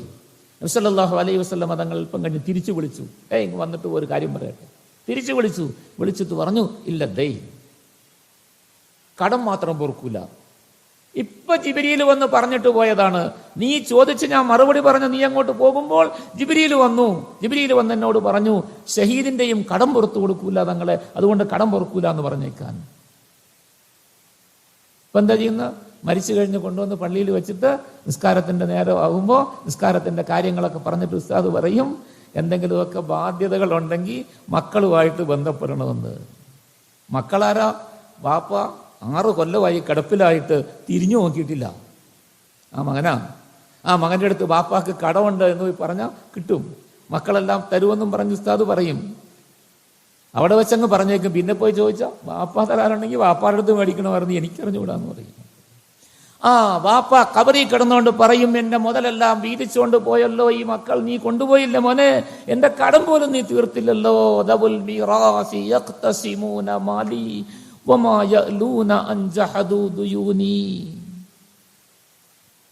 എന്തൊരു കഷ്ടമാണ്, എന്തൊരു കഷ്ടമാണ്. അപ്പൊ അതുകൊണ്ട് കടം തീർത്തേക്കണം. തിരിഞ്ഞു നോക്കൂല കബറിലേക്ക്. നമ്മളെ കുറിച്ച് നോക്കാൻ വേറെ ആരും ഉണ്ടാവുകയില്ല. നമ്മളിങ്ങനെ നടക്കുന്നു, തിരിഞ്ഞു നോക്കി ഒന്ന് പറയാൻ നമ്മൾ തയ്യാറാവുകയില്ല. നമ്മൾ മരണപ്പെട്ടാൽ നമ്മളുടെയും അവസ്ഥ ഇതാണ്. ആരും നമ്മളെക്കുറിച്ച് തിരിഞ്ഞു നോക്കാൻ ഉണ്ടാവുകയില്ല. അങ്ങനെ കബറിൽ കിടക്കുമ്പോൾ ആ കബറിലെ പ്രകാശമാണ് രാത്രിയിലെ തഹജ്ജുദ് നമസ്കാരം. അത്താഴത്തിന് വേണ്ടി എഴുന്നേൽക്കുമ്പോൾ 2 മിനിറ്റ് 5 മിനിറ്റ് കിട്ടിയാൽ വുളു ചെയ്ത് 2 റക്അത്ത് തഹജ്ജുദ് നമസ്കരിക്കുന്ന പതിവുണ്ടാക്കി. റമളാനിൽ മാത്രമല്ല, വർഷം മുഴുവനും ചെയ്തുകൊണ്ടിരിക്കീൻ. റമളാനിൽ പ്രത്യേകിച്ച് അത്താഴത്തിന്റെ പേരിൽ അതിന്റെ പ്രതിഫലവും കിട്ടുന്നു. 2 ഗുണം, അത്താഴത്തിന്റെ ബർക്കത്തും സുന്നത്തും, തഹജ്ജുദ് നമസ്കരിക്കാനുള്ള ഭാഗ്യം, കബറിലെ ഇരുളിൽ പ്രകാശം കിട്ടാനുള്ള ഭാഗ്യം. അതുകൊണ്ട് സഹർ ഇതൊരു ആഹാരമാണ്. സല്ലല്ലാഹു അലൈഹി വസല്ലം തങ്ങളുടെ കാലത്തുള്ള 2ാമത്തെ ആഹാരം ഇഫ്താർ. ഇഫ്താർ നോമ്പ് മുറിക്കുന്ന സമയത്തുള്ളത്. എന്താ നോമ്പ് മുറിക്കുന്ന സമയത്തുള്ളത്? അല്ലാഹു അലം. നമ്മുടെയൊക്കെ വീടുകളിലൊക്കെ പരിശോധിച്ചാൽ ഇതെങ്ങനെ തിന്നു തീർക്കുമെന്ന് വിചാരിക്കും. കാണുന്നവർക്ക് തന്നെ, വീട്ടിലുള്ളവർക്ക് തന്നെ തോർക്കും ഇതെല്ലാം എങ്ങനെ തിന്നു തീർക്കും. അന്നെന്താ നോമ്പ് മുറിക്കുന്നത്? നോമ്പ് മുറിക്കുന്ന സമയത്ത് മഗ്‌രിബിന്റെ സമയമാകുമ്പോൾ സൂര്യൻ അസ്തമിക്കുമ്പോൾ നോമ്പ് മുറിക്കും. നബി സല്ലല്ലാഹു അലൈഹി വസല്ലം തങ്ങളുടെ കാലത്ത് പതിവ് നോമ്പ് മുറിച്ചു. നോമ്പ് മുറിക്കുമ്പോൾ കഴിക്കാനുള്ള ആഹാരം കഴിച്ചു, ഇഫ്താർ. എന്താ? ഇതുപോലെ റൊട്ടി കഷ്ണവും ഈത്തപ്പഴവും എല്ലാം കഴിച്ചു. കഴിച്ചതിന് ശേഷം മഗ്‌രിബ് നമസ്കരിക്കുന്നു. 5-10 മിനിറ്റിനുള്ളിൽ കഴിച്ചു തീർന്നു. അബ്ദുല്ലാഹി ഇബ്നു ഉമർ റളിയല്ലാഹു അൻഹുമാ പറയുന്നുണ്ട്, ഞാൻ നോമ്പ് മുറിക്കാൻ വേണ്ടി വീട്ടിലിരുന്ന് ആഹാരം കഴിക്കുമ്പോൾ മസ്ജിദിൽ നമസ്കാരത്തിൽ ഇമാമ് നിന്ന് ഓതുന്ന ശബ്ദം കേൾക്കാറുണ്ട്. ആ ശബ്ദം കേൾക്കുമ്പോൾ ഞാനിത് നിർത്തിയിട്ട് ആവശ്യമുള്ളത് കഴിച്ചിട്ട് പിന്നീട് ഞാൻ സമാധാനത്തിൽ പോയാണ് നമസ്കരിക്കുന്നത്. നമസ്കാരത്തിൽ ഞാൻ ഇമാമോടൊപ്പം ചെന്ന് ചേരും, ഇട്ടിട്ട് ഓടാറില്ല. അപ്പം മഗ്‌രിബ് നമസ്കരിക്കുന്നതിന് മുമ്പ് കഴിക്കുന്ന ഇഫ്താർ. നമ്മളിത് 2 മാത്രമായിട്ട് മതിയാക്കിയ. ഇവിടെ പള്ളിയിൽ കഞ്ഞി വെക്കാൻ തന്നെ എത്ര 8500 രൂപ എന്നാ പറഞ്ഞു കേട്ടെ, അല്ലേ? പിന്നെ ബാക്കി നോമ്പ് മുറിക്കാനുള്ള ബാക്കിയും ഇതെല്ലാം കൂടി മനുഷ്യൻ കഴിച്ച് അതെപ്പോഴാ? അത് നോമ്പ് മുറിക്കാൻ വേണ്ടി മാത്രം. വെറും വെള്ളവും കുടിച്ച് പഴവും തിന്നാൻ. നോമ്പ് മുറിച്ച് കഴിഞ്ഞ് മഗ്‌രിബ് നമസ്കാരം കഴിഞ്ഞ് പിന്നെ വയറ്റിൽ കൊള്ളാത്ത അത്രയും കഞ്ഞിയും പയറും എല്ലാം കൂടെ കുടിക്കുന്നത്. അത് കഴിഞ്ഞിട്ടാണ് പിന്നെ വീട്ടിൽ പോയിട്ട് അടുത്ത വലിയ മല്ല് പിടിച്ച പണി. പിന്നെ എങ്ങനെ തറാവീഹ് നിസ്കരിക്കും? പിന്നെ തറാവീഹ് നമസ്കാരത്തിന് വന്ന് എങ്ങനെ നിൽക്കാൻ പറ്റും? അപ്പൊ എവിടെയാണ് ഹാഫിദ് ഇല്ലാത്ത പള്ളി എന്നാ ഇപ്പൊ അന്വേഷിക്കുന്നത്. ഒരു കാലം ഉണ്ടായിരുന്നു, ഏത് പള്ളിയിലാ ഹാഫിദ് ഉള്ളത് അവിടെ പോയി 4 ആയത്ത് കേട്ട് നിസ്കരിക്കാമല്ലോ എന്ന് ഓർത്ത്. ഇപ്പോ ഹാഫിദ് ഇല്ലാത്ത പള്ളി എവിടെയാന്ന് അന്വേഷിക്കാൻ തുടങ്ങിയ ആളുകൾ. കാരണം അരമണിക്കൂർ കൊണ്ട് വേഗം തീരുമല്ലോ ജോലി. റമളാനിലെ തറാവീഹ് നമസ്കാരം അങ്ങനെ പെട്ടെന്ന് നമസ്കരിച്ച് തീർക്കാനുള്ളതല്ല. സഹാബാക്കൾ രാത്രി മുഴുവൻ നമസ്കരിക്കുമായിരുന്നു. ഉമർ ഇബ്നുൽ ഖത്താബ് റളിയല്ലാഹു അൻഹുവിന്റെ കാലത്ത് ഉബയ്യ് ഇബ്നു കഅബ് റളിയല്ലാഹു അൻഹുവിനെ ഇമാമാക്കി ഹാഫിളായ ഇമാമിനെ നിർത്തി ആളുകളോട് നമസ്കരിക്കാൻ പറഞ്ഞു. ആരംഭ ഭാഗത്ത് ഇശാ നമസ്കാരത്തിന് ശേഷം നമസ്കരിക്കുമായിരുന്നു. ചിലപ്പോൾ രാത്രി പകുതിയാകും, പാതിരാകുമ്പോഴാണ് നിസ്കാരം തീരുന്നത്. നമ്മളൊക്കെ ഇമാമ ഹാഫിദിന്റെ പറയിൽ നിൽക്കുകയാണെങ്കിൽ 9 മണിക്ക് നിസ്കാരം തുടങ്ങിയ 8:45 ഇശാ നമസ്കാരം, 9-ന് തറാവീഹ്, 10-ന് തീരും. ഏതെങ്കിലും ക്ലോക്ക് സമയത്ത് ബെല്ലടിക്കുന്നതാണെങ്കിൽ 10-ന്റെ ബെല്ല് കേൾക്കുമ്പോൾ കൈ കെട്ടിക്കൊണ്ട് നിൽക്കുന്നവരുടെയും കൈ പതുക്കെ അഴിയും. 10 മണിയായല്ലോ നിസ്കാരം. പിന്നെ ഇങ്ങനെ വാച്ചിലേക്കാണ് നോക്കുന്നത്. ഇമാമിന്റെ നേരെയും നോക്കും, കുനിയുന്നുണ്ടോ, റുക്കൂയിലേക്ക് പോകുന്നു, എപ്പോഴാണ് തീർക്കുന്നത്. 5 മിനിറ്റ് എങ്ങാനും കൂടിപ്പോയാൽ ഇന്നലെ ഭയങ്കര നിസ്കാരമായിരുന്നു, ഒരുപാട് താമസിച്ചു പോയി. എത്രയായി? 5 മിനിറ്റ്, 10:05 ആയപ്പോൾ ഇന്നലെ ഭയങ്കര നീണ്ട നിസ്കാരമായിരുന്നു ഉസ്താദ്. അല്ലാഹു സുബ്ഹാനഹു വ തആല മനസ്സിലാക്കാൻ ഭാഗ്യം തരട്ടെ. നബി സല്ലല്ലാഹു അലൈഹി വസല്ലം തങ്ങളുടെ കാലത്ത് നോമ്പിൽ ഈ 2 ആഹാരമാ, ഒന്ന് സഹർ, ഒന്ന് ഇഫ്താർ. അതോട് തീർന്നു. മഗ്‌രിബ് നമസ്കാരത്തിന് ശേഷം പിന്നെ ആഹാരം കഴിക്കുന്ന പതിവില്ല അവർക്ക്. മഗ്‌രിബ് നമസ്കാരത്തിന് ശേഷം ഇശാ വരെ സഹാബാക്കൾ മസ്ജിദിൽ നിന്ന് നഫ്ല് നമസ്കരിച്ചുകൊണ്ട്, സുന്നത്ത് നമസ്കരിച്ചുകൊണ്ടിരിക്കും. അല്ലെങ്കിൽ ഖുർആൻ ഓതിക്കൊണ്ടിരിക്കും. എന്തെങ്കിലും അത്യാവശ്യ കാര്യങ്ങൾ ഉള്ളവരാണെങ്കിൽ അവരുടെ വീടുകളിലേക്ക് പോയി ആ കാര്യങ്ങൾ നടത്തും. എന്നിട്ട് തിരിച്ചു വന്ന് നമസ്കാരത്തിൽ കഴിച്ചുകൂട്ടും രാത്രി. പിന്നെ അവർ ആഹാരം കഴിക്കുന്നത് സഹറിനാണ്. ഇതാണ് നോമ്പ്. ഇതാ നോമ്പ്. അല്ലാഹു സുബ്ഹാനഹു വ തആല പറഞ്ഞു, വമൻ ഷഹിദ മിൻകുമുശ് ശഹ്റ ഫല്യസുംഹു. ഈ മാസം വന്നാൽ നിങ്ങൾ നോമ്പുകാരാകണം. പകലും നോമ്പുകാരാകണം, രാത്രിയും നോമ്പുകാരാകണം. ആഹാരം കഴിക്കാതിരിക്കുന്നതിനല്ല നോമ്പെന്ന് പറയുന്നത്, നോമ്പിന്റെ ഗുണങ്ങൾ ഉണ്ടാക്കുന്നതിന്. എന്താ ഗുണം? ലഅല്ലകും തത്തഖൂൻ. യാ അയ്യുഹല്ലദീന ആമനൂ കുതിബ അലൈക്കുമുസ് സിയാമു കമാ കുതിബ അലല്ലദീന മിൻ ഖബ്ലിക്കും ലഅല്ലകും തത്തഖൂൻ. എന്തിനാ നോമ്പ് അനുഷ്ഠിക്കുന്നത്? ലഅല്ലകും തത്തഖൂൻ. റമളാൻ കഴിയുമ്പോൾ പിന്നെ നിങ്ങളുടെ ജീവിതം മുഴുവൻ ചിട്ടപ്പെടണം. നിങ്ങളുടെ ജീവിതം മുഴുവൻ നിയന്ത്രണ വിധേയമായിരിക്കണം. കാണാത്തത് കണ്ണുകൊണ്ട് കാണരുത്. നോക്കാൻ തോന്നുമ്പോൾ മനസ്സ് തടയണം പാടില്ല. കേൾക്കാൻ പാടില്ലാത്തത് കേൾക്കുമ്പോൾ മനസ്സ് തടയണം പാടില്ല. പറയാൻ പാടില്ലാത്തത് ആരോടെങ്കിലും സംസാരിക്കാൻ ഒരുങ്ങുമ്പോൾ ഹൃദയം പിടിച്ചു നിർത്തണം പാടില്ല. നീ മുത്തക്കിയാണ്, നീ നോമ്പനുഷ്ഠിച്ച് തഖ്വ കിട്ടിയവനാണ്. അള്ളാഹു നിന്നെ മുത്തക്കിയാക്കി സ്വർഗത്തിന്റെ വാതിൽ തുറന്നു വെച്ച് സ്വർഗത്തിലേക്ക് നിന്നെ ആനയിക്കാൻ അള്ളാഹു മലക്കുകളെ ചുമതലപ്പെടുത്തി കാത്തിരിക്കുകയാണ്. അതുകൊണ്ട് നിനക്ക് ഇത് പാടില്ലാത്തതാണ് എന്ന് ഹൃദയം തടയണം, കൈകാലുകളെ തടയണം, നിയന്ത്രിക്കണം. നിന്റെ ജീവിതം നിയന്ത്രണ വിധേയമാകണം. നിന്റെ ആഹാര പാനീയങ്ങൾ നിയന്ത്രണ വിധേയമാകണം. നിന്റെ വസ്ത്രധാരണം നിയന്ത്രണ വിധേയമാകണം. നിന്റെ കല്യാണം നിയന്ത്രണ വിധേയമാകണം. നിന്റെ വീട്ടിലെ പെരുമാറ്റങ്ങൾ നിയന്ത്രണ വിധേയമാകണം. നിന്റെ വീട്ടിലെ ഉപകരണങ്ങൾ നിയന്ത്രണ വിധേയമാകണം. അങ്ങനെ നിന്റെ ജീവിതം മുഴുവൻ എല്ലാ കാര്യങ്ങളിലും, നിന്റെ ഇടപാടുകളിൽ, കച്ചവടത്തിൽ, കൃഷിയിൽ, തൊഴിലിൽ, നിന്റെ ഉദ്യോഗത്തിൽ, നിന്റെ എല്ലാ ഇടപാടുകളിലും നിയന്ത്രണ വിധേയമാകണം. ലഅല്ലകും തത്തഖൂൻ. അതിനാണ് നിങ്ങൾക്ക് നോമ്പ്. അതുകൊണ്ട് നിങ്ങൾ നോമ്പുകാരാകണം പരിശുദ്ധ റമളാനിൽ. എന്നാൽ എന്തുവരും? റമളാനിലും റമളാനിന് ശേഷവും നിങ്ങൾക്ക് ആവശ്യം വരും. ആവശ്യം വരുമ്പോൾ നിങ്ങൾ ആവശ്യം ആരോട് ചോദിക്കും? കൈനീട്ടും. എൻ്റെ അടുക്കലേക്ക് നീട്ടിക്കോ, ഞാൻ നോക്കിക്കോളാം. അള്ളാഹുവിന്റെ റസൂൽ സല്ലല്ലാഹു അലൈഹി വസല്ലമ തങ്ങളോട് അള്ളാഹു പറയുന്നു, ഇങ്ങനത്തെ നോമ്പുകാരായ ആളുകൾ വഇദാ സഅലക ഇബാദി അന്നി ഫഇന്നി ഖരീബ് ഉജീബു ദഅവതദ് ദാഇ ഇദാ ദഅാൻ. നബി സല്ലല്ലാഹു അലൈഹി വസല്ലം തങ്ങളോട് വന്ന് എൻ്റെ അടിമകൾ എന്നെക്കുറിച്ച് ചോദിക്കും. അള്ളാഹുവിൻ്റെ അടുക്കൽ ചോദിച്ചാൽ ഞങ്ങളുടെ കാര്യം നടക്കുവോ? ചോദിച്ചാൽ കിട്ടുവോ? ഞങ്ങളുടെ ദുആ എന്നാൽ അള്ളാഹ് സ്വീകരിക്കുവോ? അള്ളാഹു ഞങ്ങളോട് കരുണയുള്ളവനാണോ? എന്താണെന്ന് തങ്ങളോട് വന്ന് ചോദിക്കും എൻ്റെ അടിമകൾ. തങ്ങളെ നോമ്പുകാരായ എൻ്റെ അടിമകൾ, ഖുർആൻ ജീവിതത്തിൽ പകർത്തിയ എൻ്റെ അടിമകൾ, ഖുർആൻ പഠിച്ച എൻ്റെ അടിമകൾ, അത് മനസ്സിലാക്കി ആസ്വദിച്ച എൻ്റെ അടിമകൾ എന്നെക്കുറിച്ച് തങ്ങളോട് വന്ന് ചോദിക്കുമോ? ചോദിക്കുമെങ്കിൽ ഫഇന്നി ഖരീബ്, ഞാൻ എവിടെയും ദൂരത്തല്ല, അവരുടെ കൂടെ തന്നെയുണ്ട്. അവരുടെ കൂടെ തന്നെയുണ്ട്, എപ്പോഴും അവരോടൊപ്പമായിരിക്കും. ഉജീബു ദഅവതദ് ദാഇ ഇദാ ദഅാൻ. അവരെന്നോട് ദുആ ചെയ്താൽ, ചോദിച്ചാൽ, ആവശ്യങ്ങൾ പറഞ്ഞാൽ, എൻ്റെ നേരെ കൈനീട്ടിയാൽ ഞാൻ അവരുടെ കൈ വെറുതെ മടക്കുകയില്ല. ഞാൻ അവർക്ക് ഉത്തരം ചെയ്യും, സ്വീകരിക്കും. അവർ എൻ്റെ അടിമകളാണ്, എൻ്റെ ആളുകളാണ്. അവർ നോമ്പനുഷ്ഠിച്ചത് എനിക്ക് വേണ്ടിയാണ്. പ്രതിഫലം പോലും ഞാൻ കൊടുത്തോളാം തീരുമാനിച്ച് അസ്സൗമു ലീ വ അന അജ്സി ബിഹി. അതാണ് നോമ്പ്. ഇങ്ങനത്തെ നോമ്പുകാരാകണം.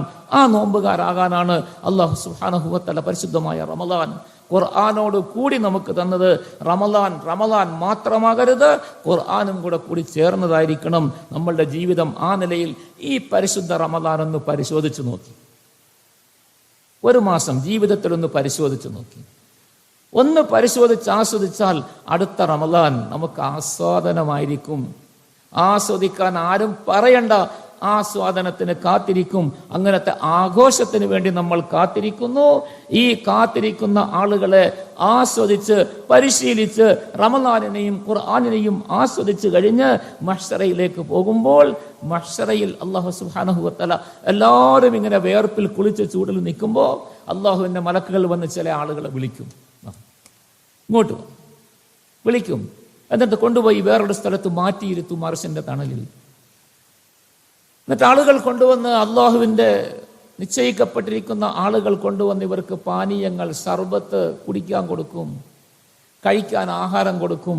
ക്ഷീണത്തിൽ നിന്ന് മാറ്റി നിർത്തി അള്ളാഹുവിൻ്റെ ഭാഗത്ത് നിന്ന് അവർ വന്ന് പറയും, കുലു വശ്റബു ഹനീഅം ബിമാ അസ്ലഫ്തും ഫിൽ അയ്യാമിൽ ഖാലിയ. കുലു വശ്റബു ഹനീഅം ബിമാ അസ്ലഫ്തും ഫിൽ അയ്യാമിൽ ഖാലിയ.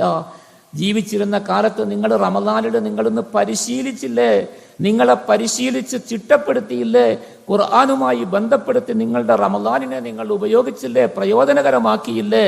അന്ന് നിങ്ങൾക്കല്പം കഷ്ടപ്പാട് വന്നായിരുന്നു, ആഹാരം കഴിക്കാൻ നിയന്ത്രണമുണ്ടായിരുന്നു, നിങ്ങളുടെ പ്രവർത്തനങ്ങൾക്ക് നിയന്ത്രണമുണ്ടായിരുന്നു, ദാഹം നിങ്ങൾ ക്ഷമിച്ചിരുന്നു, സഹിച്ചിരുന്നു, അതിന് നിയന്ത്രണമുണ്ടായിരുന്നു. വെള്ളമുണ്ട്, സർബത്തുണ്ട്, ചായയുണ്ട്, പാലുണ്ട്, എല്ലാം വീട്ടിലുണ്ട്, എല്ലാം ഫ്രിഡ്ജിൽ നിറഞ്ഞിരിക്കുന്നു. പക്ഷെ നിങ്ങളുടെ കൈ അങ്ങോട്ട് നീളുന്നില്ല, എടുക്കുന്നില്ല. നിങ്ങൾ തടഞ്ഞു നിർത്തിയില്ലേ, കുടിച്ചോളി, കൊലു വശ്റബു എന്ന് പറയും. കഴിച്ചോളി, ഇതാ ഇത് കഴിക്ക്. സ്നാക്സുകൾ ഇഷ്ടം പോലെ കൊണ്ടുവന്ന് കൊടുക്കുന്നു, ഫ്രൂട്ട്സുകൾ ഇഷ്ടം പോലെ കൊണ്ടുവന്ന് കൊടുക്കുന്നു. കൊടുത്തിട്ട് ഇത് കഴിച്ചോളീൻ, പാനീയം നല്ല സർബത്ത് അവിടെ കുടിച്ചോളീൻ. കൊലു വശ്റബു ഹനീഅ ഹനീഅ. ഗ്ലാസ് തീർന്നൊന്നും പോകില്ല, ഗ്ലാസ്സിൽ തീർന്നു പോകില്ല. ഇവിടെയാണെങ്കിൽ ജ്യൂസ് വാങ്ങിച്ചാൽ തീർന്നു പോകും കുടിച്ചാൽ. ഇപ്പോഴൊക്കെ ആണെങ്കിൽ ജ്യൂസ് വാങ്ങിച്ചാൽ പല സൈസ് ഗ്ലാസ്സാ, കണ്ടാത്തൊന്നും ഇത്ര നീളത്തിൽ ഒരു മുഴ ഉണ്ടെന്ന്. ഒരു സ്ട്രോയും കൂടെ ഇട്ട് തന്ന 4 വലി വലിക്കുമ്പോൾ ദാഹം പകുതി ബാക്കിയായിരിക്കും, വെള്ളം തീർന്നു. എന്നിട്ട് ചോദിക്കുമ്പോഴോ 50 രൂപ. അപ്പൊ ഈ കുടിച്ചതും തീർന്നു. അങ്ങനെയാണ് ഇവിടുത്തെ സർബത്ത്. അല്ലാഹു സുബ്ഹാനഹു വ തആല പറയുന്ന സർബത്ത് തീരൂല. ലാ മഖ്തുഅത്തിൻ വലാ മംനുഅ. ആരും കഴിച്ചിട്ട് പാത്രം എടുത്തോണ്ട് പോകില്ല, വെച്ച പാത്രം തീരൂല, അതിലിങ്ങനെ നിറഞ്ഞോണ്ടിരിക്കും. കുടിക്കുന്ന സർബത്തിന്റെ ഗ്ലാസ് നിറഞ്ഞോണ്ടിരിക്കും. വകഅസൻ ബിഹാഖ. ഒരിക്കലും തീരുകയില്ല. അങ്ങനത്തെ പാനീയം മഹ്ശറയിൽ വെച്ച് അല്ലാഹു തആല കുടിപ്പിക്കുന്നു. പിന്നെ എന്നിട്ട് സ്വർഗത്തിലേക്ക് പോകുമ്പോൾ എല്ലാവരും കയറുന്നു, തിരക്ക് വാതിലുകളിലെല്ലാം. സല്ലല്ലാഹു അലൈഹി വസല്ലമ തങ്ങൾ പറഞ്ഞു, സ്വർഗത്തിന്റെ വാതിലുകളിൽ ഖിയാമത്ത് നാളിൽ സ്വർഗത്തിലേക്ക് ആളുകൾ കടക്കാൻ ഞെരുക്കമുണ്ടാകും, ആളുകൾ തിക്കും തിരക്കും കൂട്ടും. അപ്പോൾ അല്ലാഹു സുബ്ഹാനഹു വ തആല മലക്കുകളെ വിടും. നോമ്പുകാർക്ക് പ്രത്യേക വാതിൽ, ബാബുർ റയ്യാൻ. ഇതിലേ വന്നേരെ, നോമ്പുകാരാണോ, ഇതിലേ വാ. അവർ തിരക്കിലും പോയി പെട്ടുപോകണ്ട എന്ന് പറഞ്ഞ് വിളിക്കും. സലാമുൻ അലൈക്കും തിബ്തും ഫദ്ഖുലൂഹാ ഖാലിദീൻ. അങ്ങനെ നോമ്പുകാരെ സ്വർഗത്തിൽ കടന്നിരുന്ന് അവർ തമ്മിൽ പറയും, അല്ലാഹു തആല നമുക്ക് ചെയ്ത അനുഗ്രഹം. വഖാലുൽ ഹംദുലില്ലാഹില്ലദീ അദ്ഹബ അന്നൽ ഹസൻ ഇന്ന റബ്ബനാ ലഗഫൂറുൻ ശകൂർ الذي أحلنا دار المقامة من فضله لا يمسنا فيها نصب ولا لغوب. സ്വർഗവാസികൾ സ്വർഗത്തിൽ ഇരുന്നുകൊണ്ട് പറയും, നമ്മൾ നോമ്പ് പിടിച്ച് റമദാനൊക്കെ പരിശീലിച്ചത് കൊണ്ട് നമുക്ക് അല്ലാഹ് തന്നതായത്. ഓ അദ്ഹബ അന്നൽ ഹസൻ. എല്ലാവരും എന്ത് ഞെരുക്കുവാ സ്വർഗത്തിൽ കയറാൻ വേണ്ടിയിട്ട്. നമുക്ക് ഇടിയും തള്ളും ഇല്ലാതെ ഇതിലെ അന്ന് സ്വന്തം വാതില് ബാബുർ റയ്യാനിൽ കൂടി നമ്മളെ കയറ്റിവിട്ടു. ഇവിടെ ഒരു പ്രയാസവും ഇല്ല, ഒരു ദുഃഖവും വിഷമവും നമുക്കുണ്ടായില്ല ഇവിടെ വരാൻ. അവരിങ്ങനെ പറയും. അല്ലാഹു സുബ്ഹാനഹു വ തആല പിന്നെ എന്തെല്ലാം അനുഗ്രഹങ്ങൾ, അതെല്ലാം വിവരിക്കാനുള്ള സന്ദർഭമല്ല. അല്ലാഹു സുബ്ഹാനഹു വ തആല മനസ്സിലാക്കാൻ ഭാഗ്യം തരുമാറാകട്ടെ. ഇതാണ് പരിശുദ്ധമായ റമളാൻ, ഇതാണ് പരിശുദ്ധമായ ഖുർആൻ. അതുകൊണ്ട് ഈ റമളാൻ ഖുർആനോട് കൂടി ഒന്ന് ആസ്വദിക്കീൻ, ആഘോഷിക്കീൻ. അള്ളാഹു നൽകിയിരിക്കുന്ന ഈ ആഘോഷം സുഖമായ നിലയിൽ ഫലപ്പെടുത്തീൻ, പ്രയോജനപ്പെടുത്തീൻ. സന്തോഷത്തോടു കൂടി റമളാനിനെ സ്വീകരിക്കീൻ. റമളാനിന്റെ തണൽ ഏറ്റുവാങ്ങി ആ തണലിൽ വിശ്രമിക്കീൻ. റമളാനിന്റെ തണലിൽ വിശ്രമിച്ച് പരിശുദ്ധമായ ഖുർആനിന്റെ ആസ്വാദനം നേടി നാളെ മഹ്ശറയിലേക്ക് കാത്തിരിക്കീൻ, പ്രതീക്ഷിക്കീൻ. അള്ളാഹുവിന്റെ വിളി കേട്ട് അല്ലാഹു സുബ്ഹാനഹു വ തആല നാം എല്ലാവരെയും, മുഴുവൻ മുഅ്മിനീങ്ങളെയും പരിശുദ്ധമായി റമളാനിൽ ഇങ്ങനത്തെ ആളുകളുടെ കൂട്ടത്തിൽപ്പെടുത്തി അനുഗ്രഹിക്കുമാറാകട്ടെ. ഈ നടന്ന മജ്‌ലിസുകളെ അല്ലാഹു സുബ്ഹാനഹു വ തആല ഖബൂലാക്കുമാറാകട്ടെ. എല്ലാ ഖൈറ് ബറകാത്തുകളും നിറഞ്ഞതാകട്ടെ. പങ്കെടുത്ത മുഴുവൻ ആളുകൾക്കും അല്ലാഹു തആല ഇതിന്റെ ബലം നൽകി പരിശുദ്ധമായ റമളാനിന്റെ ആസ്വാദനം ശരിയായ നിലയിൽ ആസ്വദിച്ച് നാളെ സ്വർഗത്തിൽ ബാബുർ റയ്യാനിൽ കൂടി കടക്കുന്ന നോമ്പുകാരായി അല്ലാഹു നാം ഏവരെയും ഉൾപ്പെടുത്തി, നാമുമായി ബന്ധപ്പെട്ട മുഴുവൻ ആളുകളെയും ഉൾപ്പെടുത്തി അനുഗ്രഹിക്കുമാറാകട്ടെ. വആഖിറു ദഅവാനാ അനിൽ